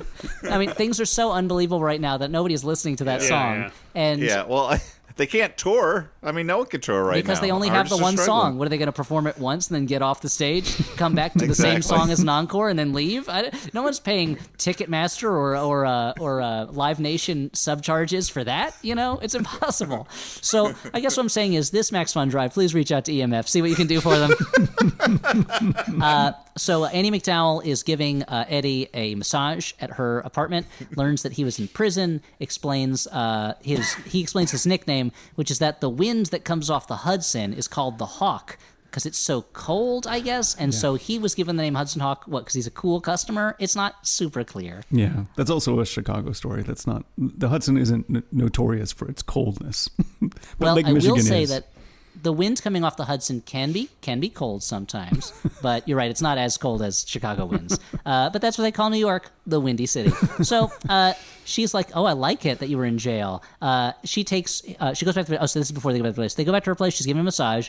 They start making out when she gets a signal from her boss through the form of a crucifix on her wall that lights up and then it just has voices coming out of it, which is a hilariously not subtle way for a secret agent to get a message, maybe while they're entertaining someone in their apartment who doesn't know that they're a secret agent. It seems like there's no way to turn it off or anything. And she sees the codex in his bag, and she's like, "Wait, you did rob the Vatican tonight?" Don't know why she's surprised. Meanwhile, this is the weirdest joke in the movie, and I could not understand it. The CIA agents are outside on a stakeout watching, and one goes, "Hey, what's happening up there?" And Butterfinger, the big dumb one, goes, "Want me to rape them?" And I was like, "What? Did I hear that Yeah, right?" But the subtitles Yeah. said it too, and it was it was just like another 1991 joke where I'm like, this is not a joke that would fly at any other point in history, maybe except at a time when it was, I don't know, it was okay to be a douche. I don't understand. Dan, explain it. You love jokes about sensitive subjects. I'm sorry. You I was like pushing busy the looking up. envelope. I was busy looking up EMF on Wikipedia just to make sure that there were a thing we could a cause we could support, and that there was no big tragedy we're being insensitive to. Okay, Oh, fair cool. point. Fair point. One of their bases did pass away from drug overdose. But when was that? But let's see here. It was during the third or the second reunion. It boggles my mind that there's a reunion. They've broken up and reunited 3 times apparently. But this isn't something that And- happened a couple months ago. No. Also, they did a lot of relief work for AIDS, so I think it's good for us to support EMF. That's all. Cool. Yeah. Thank EMF. I mean, Dan, I wasn't really suggesting that people send EMF money. What? I hate to. What? I appreciate that you did our due diligence on this one, but yeah. I'm glad All right, you realized. I'm glad you ascertained that EMF falls in that meaty middle of things that are neither too good nor too bad for us to make fun of. But Thank you. the joke that you just mentioned, there's a couple other jokes earlier in the movie that are, I think, later in the movie that are kind of insensitive, and I think it speaks to a time where the entire editorial board was just a bunch of white guys being like, "Doesn't offend me, that's fine." Yeah. Yeah, there's a moment early in the film where it's one of the guards is making a joke at the expense of a Chinese person's name. Oh, I forgot about that. Yeah, that's pretty And bad. you're like, "Oh, this is bad," and then they do one Fucking of those musical Asian sting, music Yeah, that stings, was and I'm like, "Okay, come on, movie." I should have made a note about that. That was bad. That's it's like I was explaining Gremlins 2 to Sammy the other day, and I got to the part about the Asian tourist with the camera, and I was like, can I remove that from the movie? There was a time in history when it was hilarious that It's one of those. they liked cameras. It's one of those stereotypes I've never really understood. I guess because I was a kid at the time. But I'm like, what kind of stereotype is? Well, those types of people. They love visiting other places and bringing home memories with them. Well, Let's that's make the fun of thing. that. They love to expand their horizons by travel, and they love to remember the moment in a photo. Well, That's hilarious. I think it was exactly that, Elliot. That was the first time, kind of in history, that there was an influx of more Asian tourists to America, and just the simple fact that they took cameras around, which any human would do on their vacation, then became a stereotype. It's sometimes there are stereotypes that I guess they're rooted in that one moment of history. Anyway, so I guess what I'm saying is, guys, I can no longer wholeheartedly endorse Gremlins 2. I can only endorse every other thing about that movie, except for that one character. Anyway, Andy McDowell drugs Eddie, tells the CIA that she wants to see Kaplan because everybody is working together and knows. I don't know why she like acts surprised that he committed the robbery, even though everyone in Rome seems to be working together and knows that Eddie is committing this robbery. And they go, "Oh no, it's a." James Coburn's like, "It's a sting operation. We're gonna catch the Mayflowers." And for some reason, and they goes, "Okay, now we've got to get you back to Rome, but don't worry, we have a body double." And David Caruso is wearing the same dress as Andy McDowell and a wig for no reason. Again, this is like the first half of a joke, and it's never paid off. There's no there's no reason she needs a body double. We're never seeing a situation where like he convinces someone he's hurt. It doesn't make sense. Andy McDowell talks to her boss in confessional, and we find out she's not just a secret agent. She's a nun. That's right. She's a battle nun or a warrior nun, whatever that independent comic from years ago was. It's now a Netflix TV show. Really, it is? Yeah. It just launched like a week or two ago. It's crazy. Oh, I didn't know about that. That was one of those things I would see in the back of the previews catalog, and I'd be like, I don't know that I'll ever find out what this really is. The Vatican wants to keep the gold machine from wrecking the world economy because, I mean, it makes sense. The Vatican owns a lot of gold, but if there's anything that the teachings of Jesus tell us, it is that it's very important to have a functioning global economy based on precious metals, and that I remember he says, I think at one point, to Peter, he said, "You will be the rock on which my church is built, and through which we will regulate capitalism to ensure that people can still make loads of money through the accumulation of commodities." And Peter was like, "Let me get all this down. This is a big job. Hold on a second." So the Mayflowers, they're mad at Hudson Hawk. I don't remember why. They get the last gold machine bits from the Codex, right? It's like every Da Vinci thing he steals, they have to break to get the machine parts that are inside of it. And Minerva kills her henchman, kind of as a joke. Hudson Hawk steals something that I don't remember seeing. Later on, we find out what it is, I guess.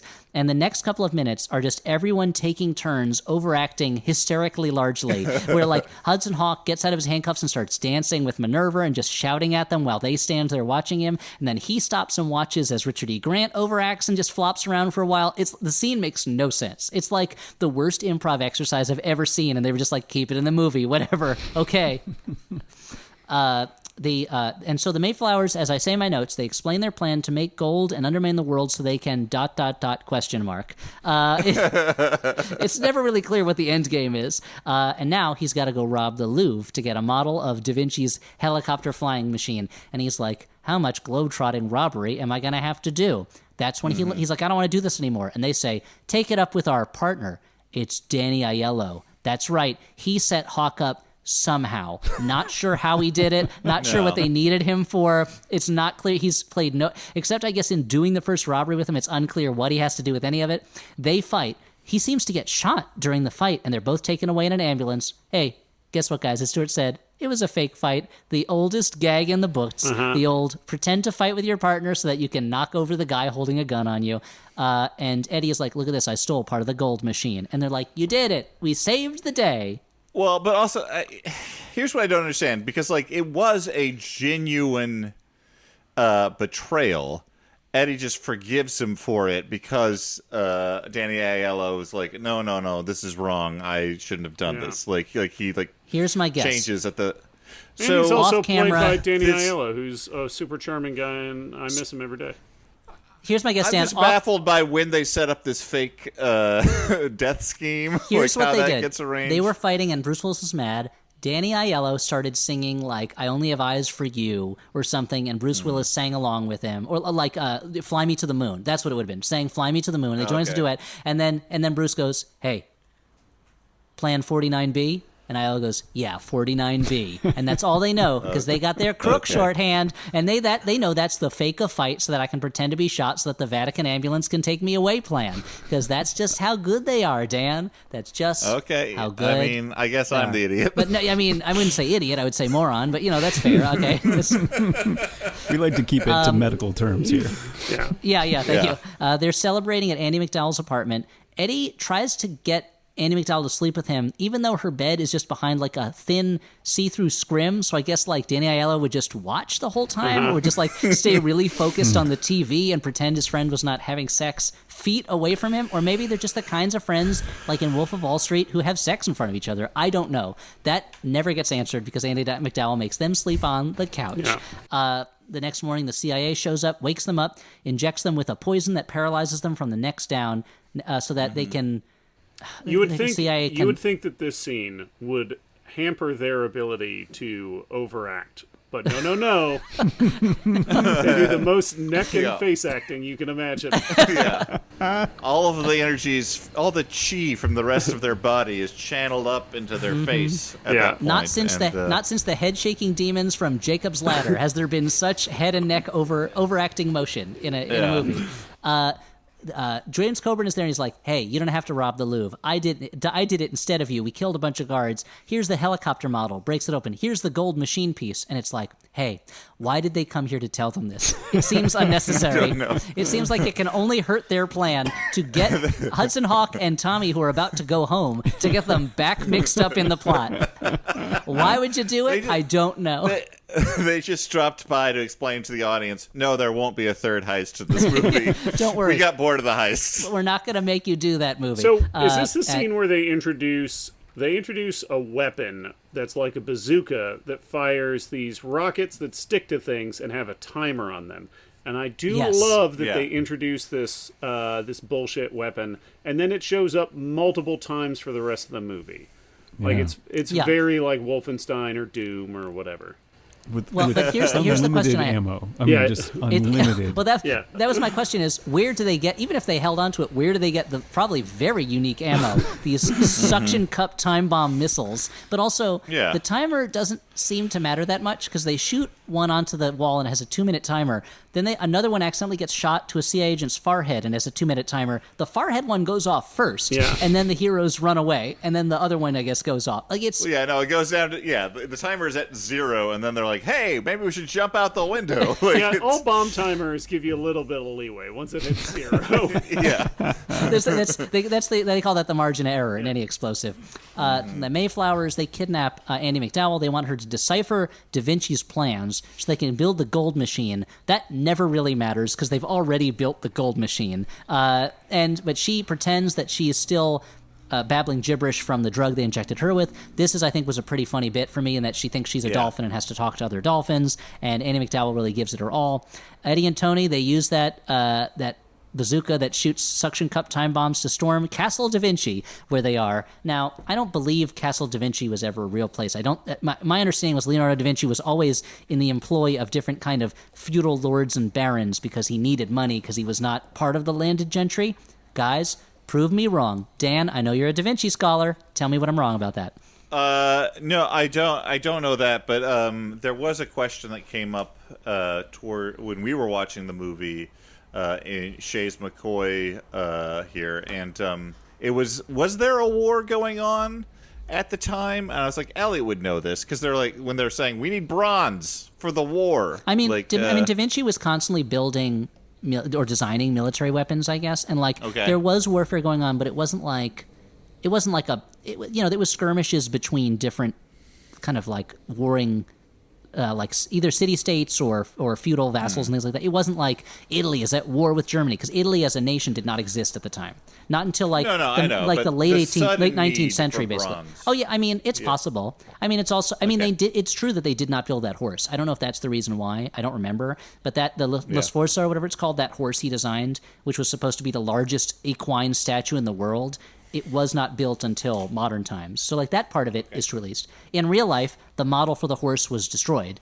They still had his blueprints, but the model is not real. So it was destroyed because there was part of his gold making machine in it. Exactly. Okay. Yes, that's the truth of that. Well, I wanted to get to the bottom of the most important thing about this movie: Hudson Hawk's accuracy to Renaissance history. As people will know when we finally release that Battle Angel episode, you love to know backstory about wars. Tell me more, please. What I love about this movie is that the big conclusion takes place at a fucking castle. As soon as that happens, I'm like, I'm in, baby. You're like, what did Charlie Bands produce this? Come on. It's like is just like If Looks Could Kill, or I don't know, other movies that have castles in them, like Romancing the Stone. That's the two. Yeah. So they storm the castle while singing Side by Side, because but again, the timing doesn't matter. It's not like that they have an intricate plan for this other than split up and blow things up as you walk along. But they're having a ball. The Mayflowers kill so Kit Kat, the David Crusoe character, I guess the joke was supposed to be that he's like a master of disguise, because he's painted to look like a Roman statue with a spear for no reason. Like, I don't know who he's fooling, because everyone knows he's there.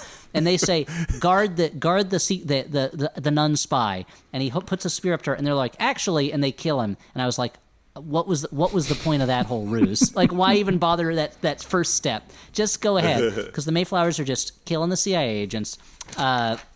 Meanwhile, the good guys are throwing bombs everywhere. And Eddie, so this is when Eddie ends up in a fight with James Coburn, who, it turns out, he still knows Kung Fu from his days as like an Our Man Flint, in like Flint, secret agent. And Stuart, describe what happens here. This is I think the cartooniest part of the movie. Yeah, so they're doing a fight on the roof of the castle, and James Coburn is doing a pretty complicated combo with he's got his combo links down. He understands the frame data, and he manages to lock Hudson Hawk in this stun lock animation up against the wall, basically, where he just keeps bending backwards and bending forwards over and over, so that even after he stops his combo, he drops his combo. You're like, what a loser! Why'd he drop his combo? Why doesn't he practice those B&Bs? But he's still locked in that animation, of course. Doing that makes him bend over to pick up his hat, which has fallen on the ground. And at this point, we know Hudson Hawk loves his fucking cool hat. So he bends over to grab that hat. James Coburn goes for a jump, and you're like, you're going to do a jump kick right now in this point of the match? You're just leaving yourself open to a counterattack. Like, what if he Shoryukens you or does one of those guile kicks? So he jumps off over the Barbican? Like, what's that thing called? He jumps off the ramparts. Yeah, he jumps over the ramparts with his kick, and then of course lands on a car. But he's fine. Yeah. So I thank you, Stuart, for putting that into layman's terms that we could all understand. Yeah. That was incredibly helpful. There is one funny moment where James Coburn's doing all these spinning high kicks and then gets dizzy, and I was like, that's kind of a funny joke. He would get dizzy doing that. He lands on top of a car where Danny Aiello is fighting Richard E. Grant. The car is being driven by the butler, and I don't remember why. For some reason, the runaway limo explodes. Anyway,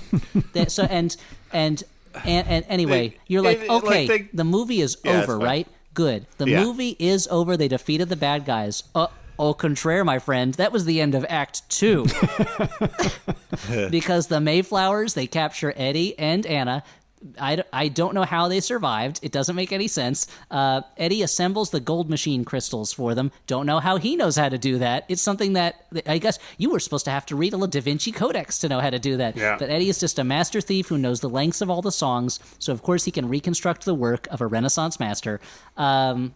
The bad guys gloat. Sandra Bernhard, they both get great speeches, great little mini speeches here that I love, where Richard E. Grant is like, civilization, art, human achievement, those are trophies on my desk. And Sandra Bernhard is like, everyone thinks they're the center of the world. There's a traffic problem, and you're like, why does this happen to me? But for us, that's not a fantasy. For us, it is our reality. And it's just like, I love that they are just like Marvel villains, just stating their philosophies outright in the middle of the scene. But it turns out, Roman, was Eddie playing fair when he gave them the pieces of the gold machine? Absolutely not, because even though we have no idea how he can put this crystal together, he even knows how to put the crystal together wrong and have it stay together and be given to them to blow up the machine. Yeah, I mean, it's more likely that he just did it wrong, I guess. But the movie makes it seem like he did it on purpose. But I wonder if he was like, they're like, hey, you messed up the machine on purpose. And he's like, yeah, that's me, old Eddie Hawkins, The machine explodes. Mayflower and Minerva die in the chaos. Mayflower is electrocuted. Minerva, I guess she's killed when molten molten lead spatters all over her. It's not super clear. It's the kind of thing where in a movie like this, I could see her coming back. Just as a half lead, half flesh creature, but it doesn't happen. Like a Lady Stoneheart kind of person, Yep. That's Eddie exactly fights what Alfred that character's like. Yeah, isn't she made out of stone? That's why it's called that. Yeah. Like so in the Game of Thrones books, I forget which one of it is. I think it might be. She's been using I think her it might be, geomancy too much, and it turns her body into stone. yeah, in volume 6, A Pummeling of Pasta, she falls into a swamp and she's kind of half fossilized, like half petrified, and then claws her way out. Yeah. Yep. I would describe Stuart's grin as tight when Elliot makes fun of Game of Thrones. Song I of would call Ice and that- Fire, you mean? Yeah. Yeah, sorry. Yeah. No, the Game of Thrones is the first one. It goes Game of Thrones. Uh-huh. A chat with Checkers. Oh, sure, That's yeah. where they talk to a cat named Checkers. A dance with dogs. Kick with the kangaroo. animals. And then there's Okay. Llama Llama Nighty Night. And I think what other unfortunate events happen in the series, Stuart? Like a classy conundrum. So He's anger laughing now. yeah. I've never seen And that then, before. and then at some point, a pigeon wants to drive a bus. Anyway, that's the series. So Anna tries to shoot. She's firing guns to try to save Eddie from the butler, but she just manages to shoot Eddie in the arm and also shoot his belt buckle, which of course saves his life, as mentioned earlier. Eddie somehow uses the blades coming out of Alfred's wrists to chop off Alfred's own head in a very Story of Ricky type of moment. And the quip, he won't be going to the hat convention in July.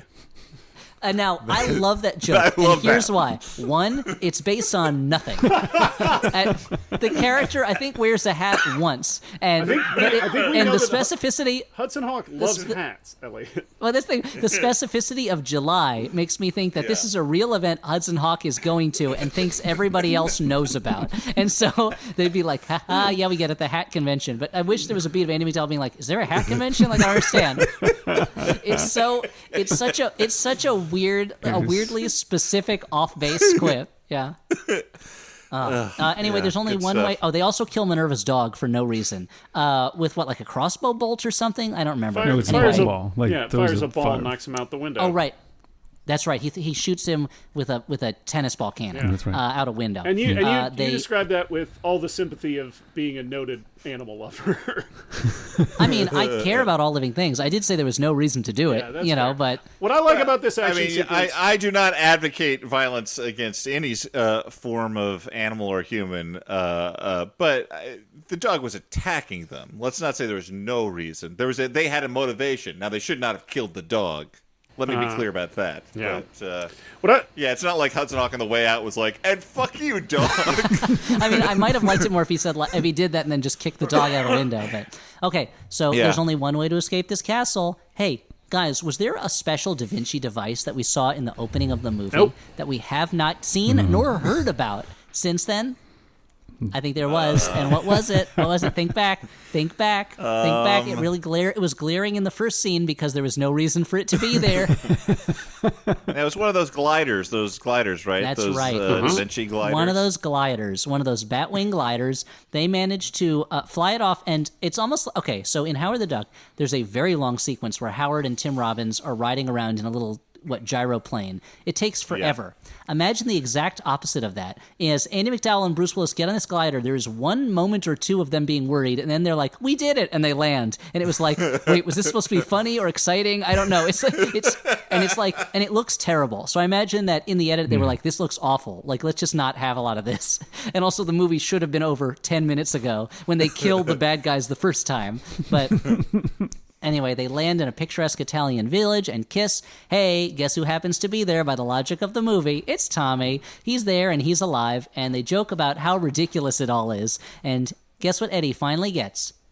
That cappuccino he's wanted so long. And the voiceover at the beginning of the movie, which was not anywhere else in the movie, comes back and goes, and Eddie finally got his coffee. And they close the big tome, and it's the end of the movie. Like, I do want to say, I mean, you mentioned it in passing, but I really did enjoy the jokes surrounding Danny Aiello's reappearance, because he's like, "Oh, you should have exploded in that car," and he's like, "Airbags," and like, "Yeah, but the fire." He's like, "There was a sprinkler in the car. Do you believe it?" And they're all just like, they're literally all like, "Yeah, sure, why not?" yeah.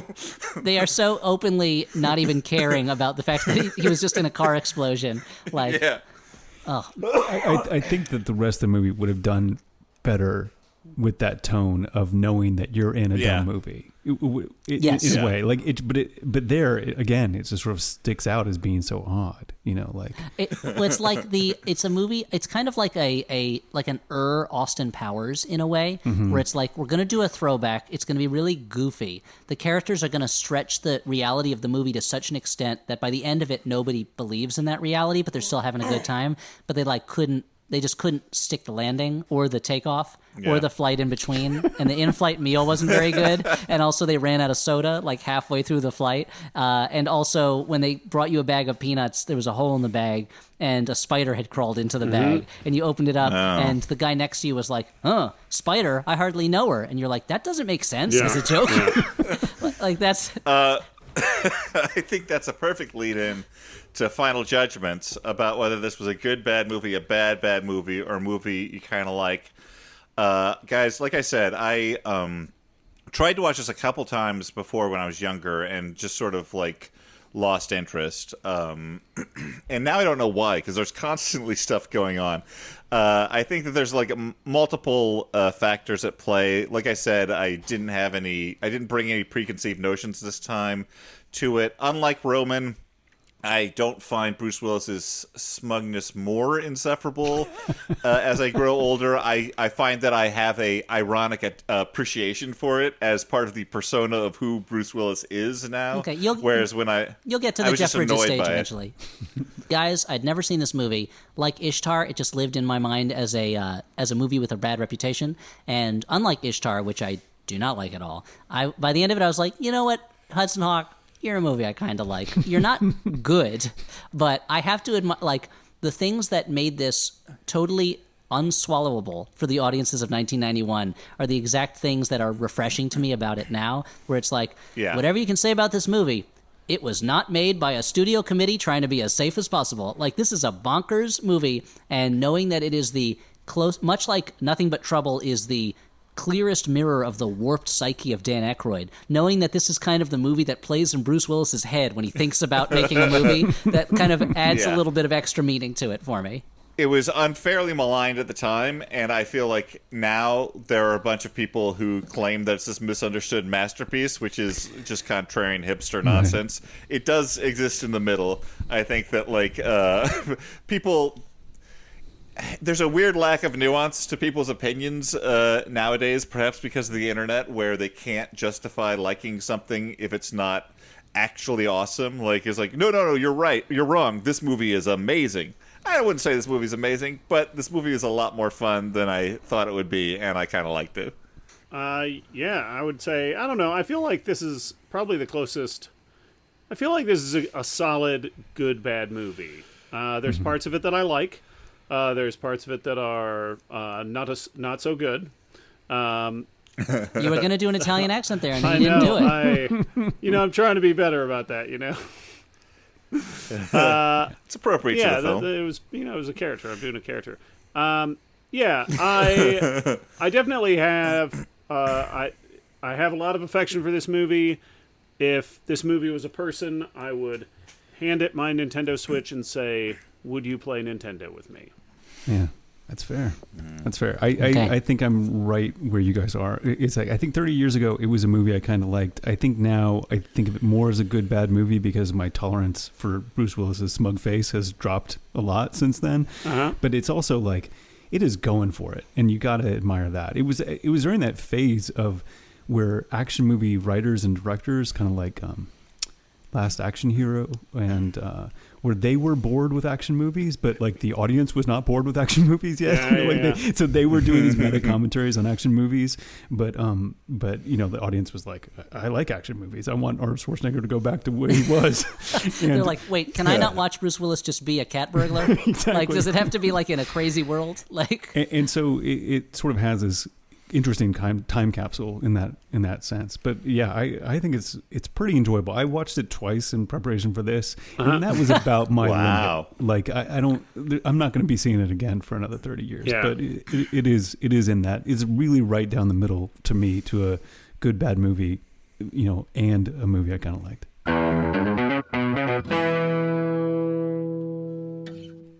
Okay, well, Elliot is gonna talk a little bit more about the Max Fun Drive in a moment, but to give you a break from his voice before he starts, I'm gonna say a quick word for Squarespace, which you can use to create a beautiful website to turn your cool idea into a site people might enjoy out there in the world, blog or publish content, sell products and services of all kinds, and much more. And Squarespace does this by giving you beautiful, customizable templates created by world-class designers with everything optimized for mobile right out of the box. You can use it on your phone, tablet, whatever. A new way to buy domains and choose from over 200 extensions, free and secure hosting, and much more. Call to action. This is it, guys. This is the call to action. You gotta go to squarespace.com/flop for a free trial, and when you're ready to launch, use the offer code FLOP to save 10% off your first purchase of a website or domain. Was I not supposed to read call to action? Maybe. Let's move on. It's on the page. Now, Roman's Squarespace ads particularly are beautiful to behold on 99% Invisible, and so it was very entertaining for me to watch. It was kind of like watching like a professional NFL player watching like a Pee-wee football match, and the kids realized suddenly that there was a Pee-wee footballer there and just started running a little faster, at the very end. Well, I was just amazed that you actually do these like in line, like live to tape, which is like you do realize that you can record things like at separate times and like put them in. Yeah.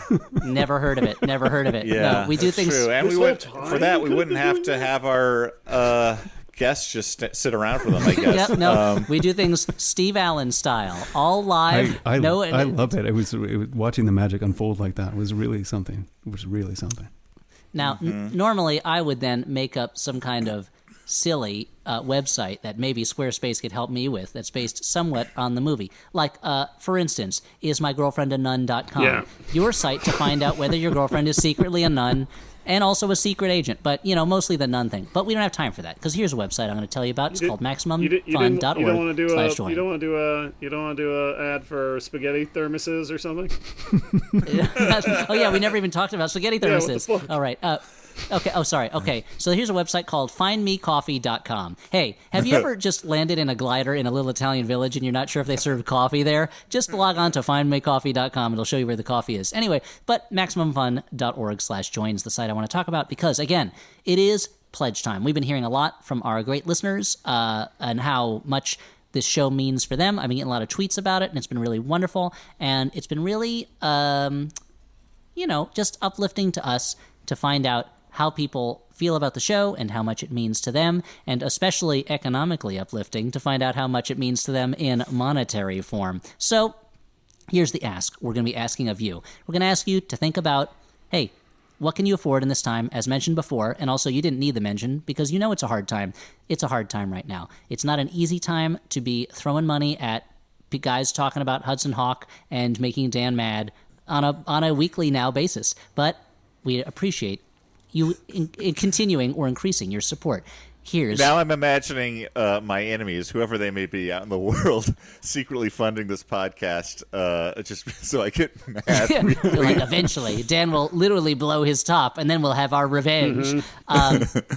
We need your support. It helps us keep going with the podcast. It's something that helps me, I know, just being personally, convince my family to let me sit in a room twice a week away from them not twice a week, once a week, sit in a room away from them and take time I should spend, taking care of my family or playing with them or whatever. Are you sure? To I feel talk like nonsense. they're like, yeah, why don't you take some dad time? Why don't you take some me time with your buddies? I mean, We'll that's be fair. okay. That's fair. But so aside from the main reason you should become a member, which is to keep all this great Flophouse content coming to you, with our mini episodes now, we're giving you, I would say twice the content, but our regular episodes are so long that it's more like 35% more content with the mini episodes. Here's the other reason to join. Because you can now get not just bonus content, which is hours and hours and hours and hours and hours of shows from Maximum Fun shows that you can't listen to otherwise. Not just our show, although our show does have lots of bonus content, including some would say, prolonged role-playing adventure starring us, run by Stuart, in which we travel to the outer bounds of space over 10 or so hours. I don't know. It's a long one, but a lot of exciting stuff happens, and we meet some crazy creatures. In addition to that, you can also get, that's right, the classic new one every year. Can't believe Elliot's fucking riding me so much this episode. I know. You also get, if you go to the $10 a month limit, because that's the thing. You can be a $5 a month donor or a contributor, let's say. You could be a $10 a month contributor. You can go as high as $50 or $100 a month, and each one of those levels has its own gifts. That also includes the gifts from the previous levels. But at $10 a month, you get the pins. That's right, everyone's favorite thing about the Max Fun Pledge Drive, it's the pins. Every show has its own pin. You get to choose what show you want to wear the colors of on your, jean jacket or maybe on your backpack, so that when you go to school, everyone's like, hey, cool Flophouse pin. What is it? And you're just like, it's Rocket Crocodile. Amazing that you didn't recognize the character, but you knew it was a Flophouse pin, even though it doesn't say Flophouse on it. And they're like, hey, that's because we're Max Fun listeners, kind of. Anyway, so did you get the answer from number 4 on the algebra homework? And you're going to be like, aren't we still going to talk about the pin? And they're like, we're done talking about the pin. We got more important things to talk about. Do you think Shirley likes me? And it's like, I don't think so. You're crazy, dude. So those pins are yours at the $10 a month level. You get to choose which one. There's a lot of great pins for a lot of great shows. Author There's Shirley Jackson? Yes, they're in. Yeah. Shirley Jackson came to speak at their school, and the guy's convinced she has a crush on him. And he's like, "Hey, I could always live in the castle. Come to." Yeah. Speaking of castles, Hudson Hawk, we've always lived in the castle. Stuart, you do the math. Yeah, put it on your board. Let me do the math on my board, Dan. And according to this document, and Dan, tell me if I'm wrong at any point, because we're in week 3, right? This will be released. We are in week 3. According to this document, this week, if all our $10 a month members have the option to purchase additional pins from the store, not just the one that you chose, and the proceeds from those additional pins go to charity. There are so many great ones. I know. I'm going to take advantage of it. I'm going to buy a bunch of them. I want that Switchblade Sisters one, and I want the iPodius one. Anyway, there's a bunch of good ones. I know I'm going to get them. I'm already a Max Fun member, but I always choose the Flophouse pin because even though I think it's weird that I have to buy a pin from my own podcast, I still want to support the network. Come on, lots of great shows. So you go to MaximumFun.org/join. You sign up for the $10 a month level, and you can get that pin that you want and also additional pins. Hey, you don't have to do $10 a month, but if you do, that's what you get. There's lots of other levels. There's lots of other gifts. I would advise you to... Yep. Ellie, I just want to say 2 things while this is going on. Number 1, there was a point where you're talking about pins where it sounded like when I accidentally hit 2 times speed on my podcasts when listening.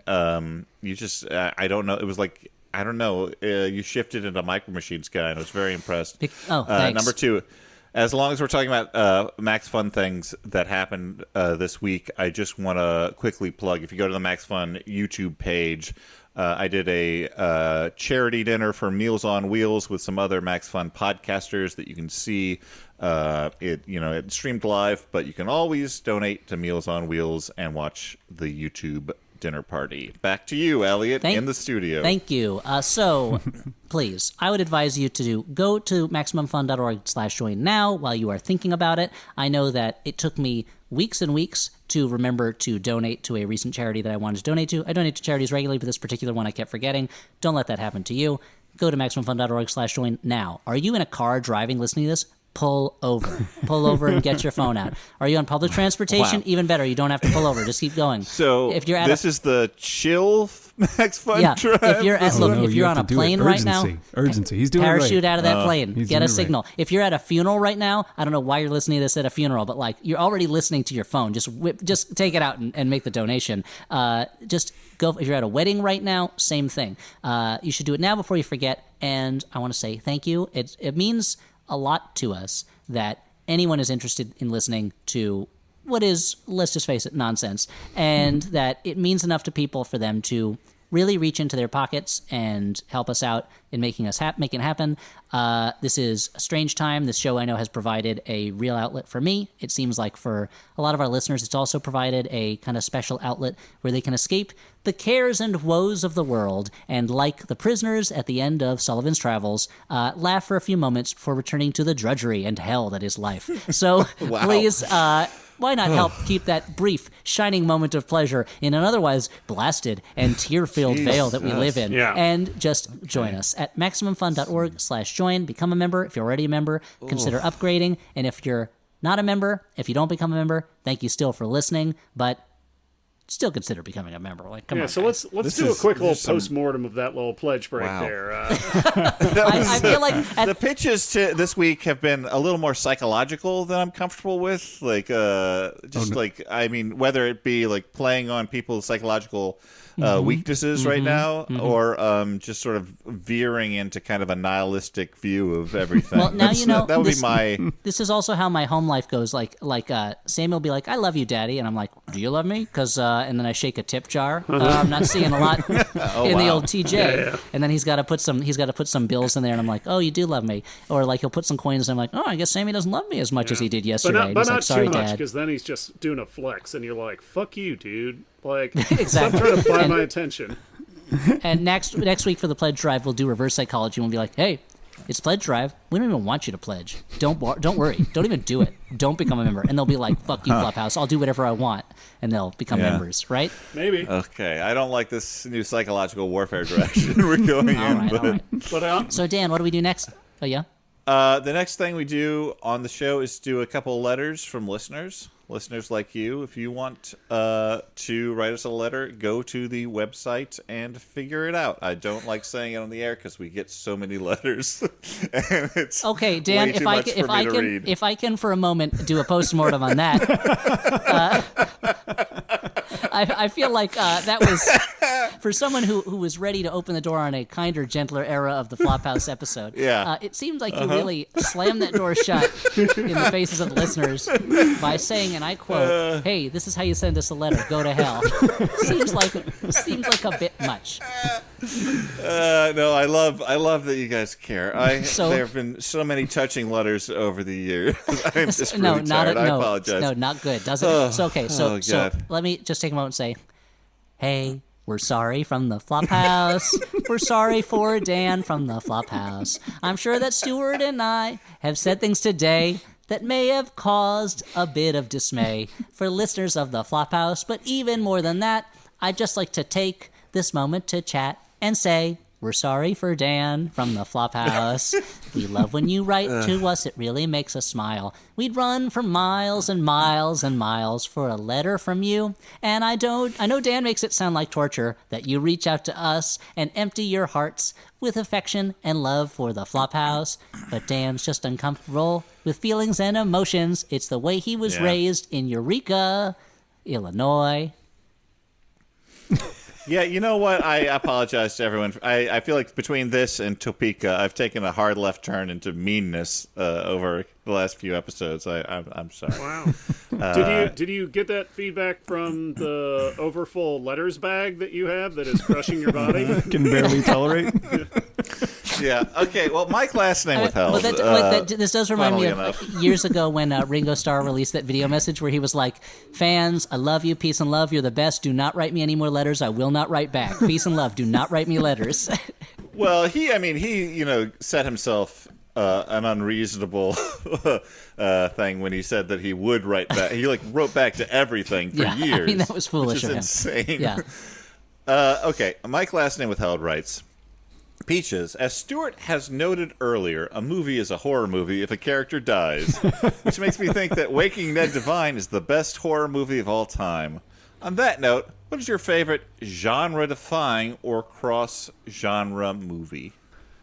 What do you guys... I'll say there's one of my favorite movies that I actually want to watch again soon, but I have to buy a new copy because I lent my DVD to somebody and they lost it, is a movie called The Fall, directed by Tarsem Singh, that stars Lee Pace, and it's kind of hard to describe. It's like kind of a fantasy, but it's not a fantasy movie, and it's kind of adventure, but it's not quite an adventure movie, and it's kind of a drama, but it's It's a strange movie, and it's this movie where that's set in the silent era of Hollywood, and this stuntman is in a hospital because he broke his leg in a stunt trying to impress his ex-girlfriend, and he befriends this little girl and starts telling her this fantasy story, and we're seeing her imagining of what he's telling her, and the story is so building off of the way they feel at any given moment, and it's a movie that is very hard to classify, but I really love it, and it's one that means a lot to me, so I would say The Fall, which is not my recommendation for this week, but I do recommend it. Anyway, back to you guys.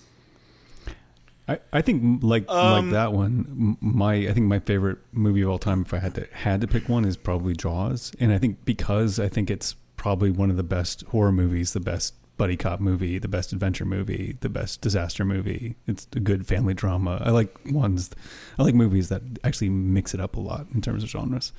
So. Yeah, obviously I'd say Audition, the Takeshi Miike movie, because the first half is like a weird romance drama, and then the second half is I don't want to talk about it too much. I've talked about this movie a lot on the show, but The Guest I think is great because you don't know what it is for a lot of the movie. It's so funny and weird, and then also it gets actiony and scary. It's great. No, that's good. I'm just going to sort of make a more broad statement about. I think that a lot of these sort of Korean new wave of films fall into this, where like it seems like they can make genre movies there, like thrillers or horror films, or just, you know, kind of, I don't know, like science fiction-y things that don't feel the need to adhere to one tone. Like, I think that there's a lot of problem that American audiences often have if like tone varies wildly, but I don't know. Maybe it's just because of what you said earlier that we're willing to accept different things from different cultures. I don't know. But, like, they don't seem to reject in South Korean films how often, you know, they'll throw a stew of, like... Me? Horrifying horror. They'll throw Stewart in there. No, they'll have, like, horrifying events, horrifying violence, but then they'll have... very broad comedy, or they'll have characters... reacting to things in ways that are both emotionally honest and melodramatic simultaneously, and I find that so much more fascinating than something that feels beholden to one tone the whole way through. I'm always curious about whether those movies are successful in their home countries. That reminded me of a movie I should have used as another answer for this, which is Save the Green Planet, which is a South Korean movie that's like a thriller and also a comedy, and also like a plea for ecological conservation. And it's such a strange movie, and I know that was not a success in South Korea. And I wonder if movies that come over here and get kind of cult followings here, and we start to think that that's kind of like what they do over there, whether those movies are actually mainstream movies over there. Sometimes they are, sometimes they aren't. Certainly like Park Chan-wook and Bong Joon-ho, like two of the biggest names, like they are hugely successful. That's true. But I'm always like, I have to look up like a movie like The Good, the Bad, and the Weird, like how well that did or not, because that's another crazy movie. So Ike writes, President Eisenhower. How do we feel about Ike, guys? Some people like him. I feel like that to put it just on a like and don't like polar access is a little bit hard when you're talking about a president who had such a mixed bag in some ways. On the one hand, he sent troops to integrate Southern schools. On the other hand, he did it reluctantly, and he was not happy that the Supreme Court forced his hand. Do you judge a man by his motives or by his actions? You know what? That's beyond my pay grade. I'll just say this. As far as presidents who looked like big babies, he was one of the best. Well, President Eisenhower writes, this week I finally watched a movie that has scared me my entire life since I watched it for the first time as a kid. I'm speaking, of course, of 1979's The Muppet Movie. In young my defense, it's still terrifying. However, I was able to sleep afterwards, so big improvement. I'm writing to ask whether any of you have movies that you watched as kids that you couldn't or still can't watch because they scared you so badly. Bonus points if it's not a traditionally scary movie, although I stand behind that Animal is one of the most horrifying creatures to ever grace the screens. Oh, Sammy would argue with that. Thank you for your time and your podcast. Ike, last name with hell. Sammy would argue with that, Mr. President. Although I do know he would get scared when the giant animal comes out at the end when he eats all those grow pills. Although for me, the scariest scene in that movie is the one with Mel Brooks where they're stuffing Kermit into that device, and it's like not funny. It's just like really distressing. And Mel Brooks is doing that weird German accent, but he's like just looks like regular Mel Brooks. Like that whole scene. Every time I watch it, I skip that scene. I'm like, don't need it. This is too distressing for me. Well, actually, I mean, like I had actually forgotten that the Muppet thing was in there when I was formulating my answer to this question, because the three things that I came up with are not actually movies, but they're TV things that I remember scaring me that weren't supposed to be scary as a kid. One of them was at the beginning of the Muppet Show when they're like boom, boom, boom, boom, and the like biggest monsters start walking out of their little doors toward the camera. That freaks me out. I'd be freaked out. I mean, I was obviously primed to be freaked out because I just watched Twin Peaks, but I'd be extra freaked out by the Mark Frost like production logo at the end that was all like sizzling electricity. The sudden loud noise afterwards. For a moment, I thought that you were primed to be freaked out by the Muppet Show because you had just watched Twin Peaks. That's why I misunderstood for a moment. Yeah. Bob is and kind lastly, of an animal figure, I think. The thing that would terrify me the most when I was a kid was the emergency broadcast system tests, because my brother at some point was like, "Oh, like this is that's the government put in place in case like there's a nuclear war or something like that." I'm like, "What?" And so every time, even though they would say it's only a test, it would freak me out. I think it's partly just like the fact that anything could interrupt television, one of the most important pillars in my childhood. Well, something would have the audacity to break into the signal. When I was a kid, I would like a teenager, if I stayed up till 4 a.m. or something watching TV, and there was always the moment when I would go to the local PBS channels to watch the end of day, where they would play. It must have been something they made in the early 80s or late 70s, where it's images of Americana as there's like a MIDI version of the Star Spangled Banner that plays. And I just remember, and it's like super like 70s, early 80s video where like there's a lot of blur like and burn in when it moves from image to image. And then it would just end the song and immediately cut to color bars. And that would be it for about 2 hours. And it just frightened me so much for a similar reason, where it was like, oh, okay, there's nobody at the wheel right now. Like, that channel just doesn't exist. Like, anything could happen right now, and we're in a no man's... And also it meant, like, well, I've stayed up so late that I'm no longer tired and will get no sleep tonight, which was the other scary thing. Yeah. So I think if I watched that on my own now, I'd get that feeling of, like, the fright of, well, what am I going to do for the rest of the night till the sun comes up? What do you guys think? I would say my scariest one is, I know this is sacred in this house, but is Gremlins. I saw Gremlins in the theater. I thought it was the scariest movie I'd ever seen. I got none of the humor. I just got the grimness of it and the grossness of it, and I've never seen it again. It lives in my mind as the scariest movie that exists. I mean, it's a legitimately scary movie. Like I always have to remind myself, like, oh yeah, like the Gremlins kill people, and even when you see the Gremlins killed on screen, like it's really gross. Yeah. But then you see that part. Really, there's that part where the Gremlins are hanging out at the bar and they're just having a blast. Mutant madness. It's great. I just never found the humor in I was too young to sort of get the humor of it and the madcapness of it, and I just remember her dad dying in the chimney. Trying to be Santa Claus, and then the grossness of the different gremlins that when they are turned nasty and stuff. And I've never seen Gremlins 2. I've never seen any of the other ones. Like, my kids are 13 now, and we've talked about different. They used to really be pushing horror movies and horror, like more and more extreme. They really wanted to try them out, and I draw the line at Gremlins. You're like, martyrs. It's funny that they're like, Dad, can we watch Gremlins? No, we're watching Anthrophagus. That's what we're watching. There's no. That dad dying, Phoebe Cates' dad dying monologue scene disturbed me so much as a kid, and it was like such an interesting process growing up and seeing Gremlins over and over again, and like slowly getting that the joke of the scene is that there is no joke to it, that they're like in the middle of it just telling this very grim, sad story. I mean, there is a little bit of a joke in the idea that her dad thought this would be a great idea. Yeah. Like, it's a terrible idea. It's this horrible, like urban legend horror tale almost, and but just the fact that it's played basically straight for this miserable thing in the middle of a horror comedy is funny in and of itself. Yeah, I was a pretty weird kid. I remember being really scared when I saw a clip of the movie The Shining. Yeah. Wow, what you were a little out there. You were a little out there as a kid. Yeah, Real Kenter trauma. and obviously Large Marge. Like Large Marge. Oh, Large Marge. That was Yeah. a rough Yeah. one.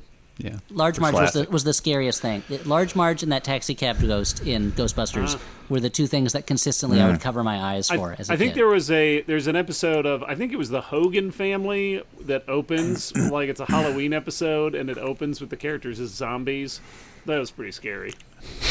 I remember also, now that I think about it, being genuinely scared by the Crypt Keeper, even though now I look at him as like silly and lovable. Yeah. Because when you're a kid, I know when I was a kid, I thought he was a real guy. Like I didn't think he was a real zombie, but I Wow. thought he was I thought he was a real person who they put makeup on his face, and I couldn't quite figure out whether he was a puppet or not, and that really frightened me. It's the Yeah. uncanny Yeah. valley. Yeah. Yeah, of course now I love him. Now he's a great guy, and Your best friend. Now we're best buds, me and Crypty.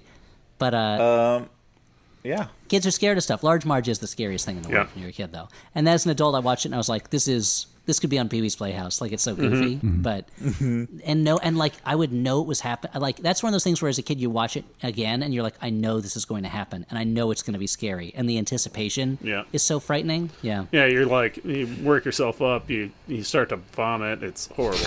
Yeah, you're just peeing all over yourself, pooping all over yourself, and your mom is like, "You're not watching this movie again. I will not allow it. This happens every time." And you're like, "But mom, he's got to get his bike back. Yeah. I got to see that one moment where Ghidra shows up." Yeah. Okay, so let's move on into the final segment of the show, which is recommendations, and we'll do it quick because we've wasted so much of podcasting legend Roman Mars' time. Yeah, today. I apologize, Roman. You were like, no problem. In and out. I'm sure they tape this show in a professional way, not all in a run for 2 hours plus. No, my pleasure. No. Seriously. We should have warned you. So about I that. want to recommend Relic, which is new to video on demand, as so many things are these days, starring Emily Mortimer. You mean The Relic? Uh-huh. No, I mean that's- Relic, you're the talking new about 2020 film.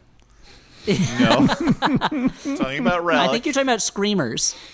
No, it is a New Zealand Canada co-production with a English lead actor, and it is about a grandmother. Well, the main character's mother, the secondary, the daughter's grandmother. 3 generations. Let's just say that the grandmother is This is the quick one. deteriorating.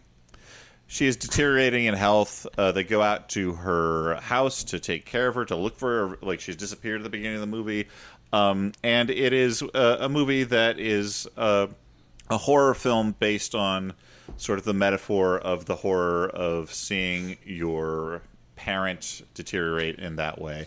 And I think at first when I was watching it, I'm like, oh, this is another one of these elevated horror movies that over-relies maybe on lack of incident and building dread, and also maybe suffers from being a little close to Hereditary in that it's, this sort of generational horror.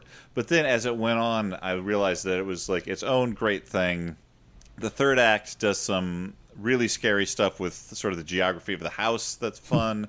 And then toward the end of the movie, it just sort of pushes the metaphor so far that like the movie kind of becomes poetic and your emotions shift in a way that I've never seen a horror movie pull off. So it's very interesting. Relic.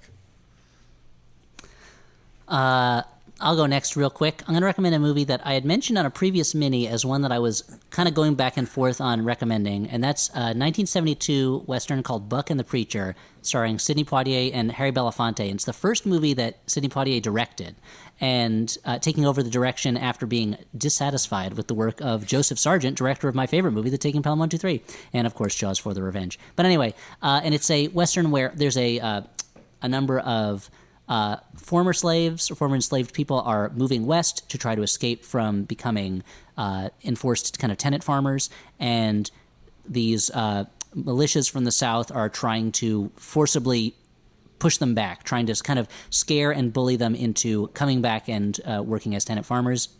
And they hire Sidney Poitier's character as a guide to help them through the West to get to where they'll be safe. And Harry Belafonte is kind of like a con man preacher who teams up with them and decides to help them at a certain point. And it was really interesting to see a Western movie that kind of treated white people, black people, and also Native Americans, and it commits the crime of having Native Americans played by non-native actors, but they do a good job of bringing dignity to those roles, portraying them as kind of like all different groups that are at odds with each other but are not in homogeneous blocks and are also not there's a thing you see a lot in certain types of Westerns where the hero runs into a bunch of Native Americans and they're buddies, and it's like, well, this guy is a good guy because the Native characters all love it. Like in Maverick, that happens basically. And in this one, there's this relationship between Sidney Poitier's characters and the natives where it's like they know each other, they're aware of each other, but they're still in this kind of tentative tension because these are groups of people who, even though they're starting to more and more exist in the same space, they have more complicated relationships than a movie would usually portray, and they kind of all want different things from this world that they're in. But anyway, there are a couple really good action scenes in it, and it doesn't quite all the way come together, although Harry Belafonte is very funny in it and a lot of times. And the soundtrack, which is by the jazz musician Benny Carter, is fantastic and uses like a Jew's harp in the best way that I've heard it outside of a Morricone score. And so it's a kind of interesting Western that isn't totally on point in terms of pulling everything together at the end, but I think is worth watching. And it's called Buck and the Preacher. Who's up next? I can go. Cool. I am going to recommend a movie that has gotten quite a bit of good press, but I want to talk about it anyway. It's called Portrait of a Lady on Fire. It is a is playing at my house the way you said a it was lot lately. The way you said it was this very movie film. Yeah, it's so it's a French movie, and it is a period piece about a doomed romance filled with subtle longing, and it's I remember when I first went into it, I was expecting it to be fairly dry, but it really isn't. It manages to balance that the tone of that kind of a doomed romance with like a feeling of like teenagers left alone in a house while the parents are out of town, like a Don't Tell Mom the Babysitter's Dead vibe. And I think it's really fun. There's a lot of really great little incidents. The characters are fun, and it has it has such a great sad ending. It's just awesome. It's great. I watched it a bunch of times. I think it was on Hulu. Just like Don't Tell Mom the Babysitter's Dead has that great sad exactly. ending. And like Don't Tell Mom the Babysitter's Dead, you get like the proof of title in the movie. Like, you're not disappointed. They don't tease you with anything. You get it. You see that portrait. Yeah. Yeah, and the mom never finds out that the babysitter died, right? Well, I mean, the babysitter dies in the first, 5 minutes of that movie. They don't fuck around and Don't Tell Mom the Babysitter's Dead. Or in Portrait of a Lady on Fire. What? But they don't tell the mom. They never tell the mom, right? Yeah. Well, I mean, does she just, I feel like maybe she discovers, right at the very end of the movie? Yeah, I can't recall. Yeah, she finds a decomposing hand, and she's like, what? Oh, wow. Yeah, when she's digging a hole to bury the treasure that she was off getting in the other movie that's happening in the fringes of Don't Tell Mom the Babysitter's Dead. Yeah, she was over in Goonies. So I was trying to think of another a light crime comedy that's more successful than Hudson Hawk, and this is actually one of my favorite movies. It's called Quick Change. It's I think a genuinely funny heist movie with Bill Murray that he actually co-directed, and I think it's really underrated. I think it's one of Bill Murray's best movies, and I know Jesse Thorne and I have bonded over this movie in particular because I wouldn't be surprised. He's coming on very the show. soon. Yeah, he's probably going to tell us about old You baseball scooped him. players. You scooped him on this one. The other benefit of this is I get to scoop Jesse Thorne, my nemesis, and tell you just how great Quick Change is, because it's like I watched it with my son, one of my sons, a few weeks ago, and he totally got it. He was into it, and it was. There's a movie I had on video cassette, and I watched it many, many times growing up. But for some reason, I can't remember specific incidents. Just like the feeling, like I remember, like at the end where they're like walking down that street. It's like they're like last chance to get away. I don't know. It's great. I'm going to say a last word about the Max Fun Drive in a moment, but I just want to say, so at the end of Don't Tell Mom the Babysitter's Dead, and this is worth the... I'm this glad is we have some walk, I'll closure tell on you. this. Glad we have some closure. The mom asks where the babysitter is, and as the credits roll, the scene cuts away to the cemetery where two morticians look over a gravestone that reads, "Nice old lady inside, died of natural causes." And that's I think that's a pretty good joke. Wait, Don't tell mom the babysitter's dead. The gravestone says that? Yeah, the gravestone says So that. I don't know. Do the kids buy a tombstone, or That's the I mean, confusing what else do you part. think kids Also, eat, dude? no, Also, not a Wiki- tombstone pizza, Stuart. Oh boy, jeez also Louise. Wikipedia says that there's two morticians at the gravestone. I doubt that that's actually who's Yeah, there. it's not a but- fucking I mean, you never know, mortician conference. No, maybe Yeah. the morticians like to stop by the cemetery to make sure they're taking good care of their work. You know, let's make sure this was buried the right way. We put a lot of work into stuffing there this to old lady check full of in. chemicals. Just want to make sure that this, and they leave a rock on the stone. Just to let people know that they're there. Yeah. Okay, guys. Well, it's been a long day, so let's get to the end. Guys, here's the lesson that we learned: is I need to edit my notes ahead of time.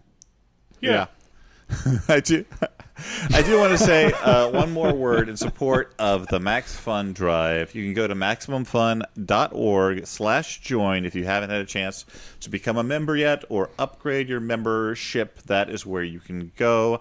I just want to say one last word, which is that I don't love asking for money, even when we're not in the middle of several world crises.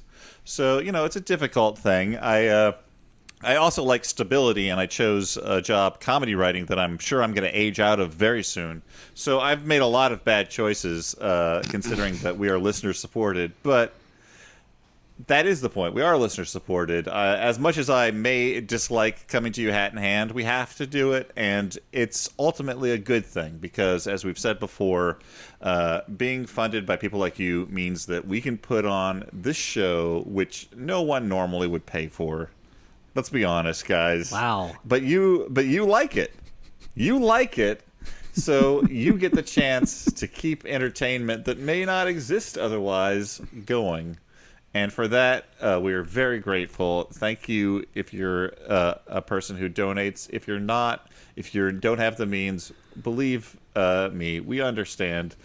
We just thank you for listening as well. Spread the word about the show. Spread the word about the drive.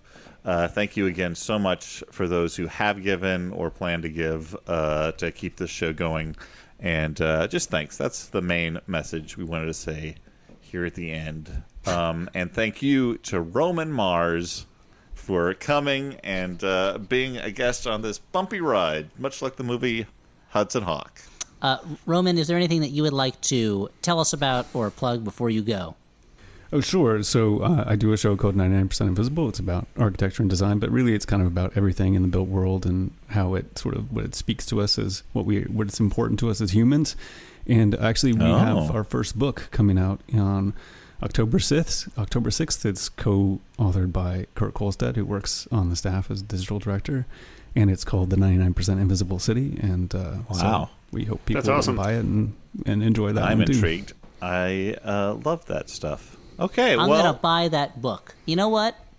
I'm going to buy that book. So listeners, if you want to be like me and own at least one book that I own, you should also buy it too. And And if you want to be like me, and I've been a regular donor to Maximum Fund for over a decade, I think you should go to MaximumFund.org/join, because I think that putting your future and in the hands of the listeners of Max Fun is a great choice. I think it's a very important choice, Dan. I think I'm proud of you for doing it, because I think that these people will catch you. I think they will hold you and take care of you and let you be who you are and let you make the things you make. That's all I've ever wanted. That's all I've ever wanted. That's what they want to do right now. That's what they want to do right now. And they're going to join me in this effort by going to MaximumFund.org/join and just take care of these men who are really, who put so much. I feel like Roman could be like a supervillain, like one of those supervillains that just like knows your psychological profile immediately. Oh yeah, and sure. just uses it against you. That's amazing. But I think it's a beautiful system and a great choice, and it's nothing to be embarrassed about. It's nothing to apologize for. This is really, really like the greatest thing that we want is for us all to take care of each other in the way that we can. And this is what is so beautiful about pledge drives, is because they are about us giving what we can, whatever we can, to create something greater together. So go to MaximumFund.org/join to join me, because not just them. Like what I need is not just I need not only them supported. You're part of the team that I'm part of, because I'm one of these people that gives money to them. So and it only works if we all join in together by going to MaximumFund.org. I feel like a couple of Dan, younglings sitting around the Jedi Master over here, right? Yeah, yeah. It's like we were all auditioning to be dancers in a show, and then Roman was like, "Okay, well, let me show you how that step's supposed to be done," and then just like pulled it off so beautifully while reading a newspaper, and it's like, wait, how did impossible? Yeah, thank you so much for coming on the show and doing our job. But now we need to say goodbye, so I can get out of this hot room, and Roman can do important things, and I don't know, you guys can go do whatever the shit is that you do. Go try and save my business? Yeah, I'm going to go do that. Oh, okay. Try and save my family, like the titular steward. And I'd also no, wait, which one of you is saving Elliot's family? We can't tell our voices apart now. Oh wow! He's just so hypnotized by Roman, he doesn't know what's going on anymore. Well, Dan, before we go, I'd just like to thank everybody for listening in and say, hey, if you have a chance to tweet or Instagram or whatever about us, go ahead and do so. And I also want to give a special thanks to our editor, Jordan Cowling, who has her work cut out for her with this very long episode. Bye, everyone. Bye. Roman, your job is just to say 4 when the time arrives. Okay. 1, 2, 3, 4, 5, 6, 4. What the? Why are you? I got distracted by something. You're the one who wants me to do 2 goddamn rounds. We never and do then them. You immediately derail it. We never do them. I said I would do it long style. I didn't believe you. I didn't believe you. MaximumFun.org. Comedy and culture. Artist owned. Audience supported.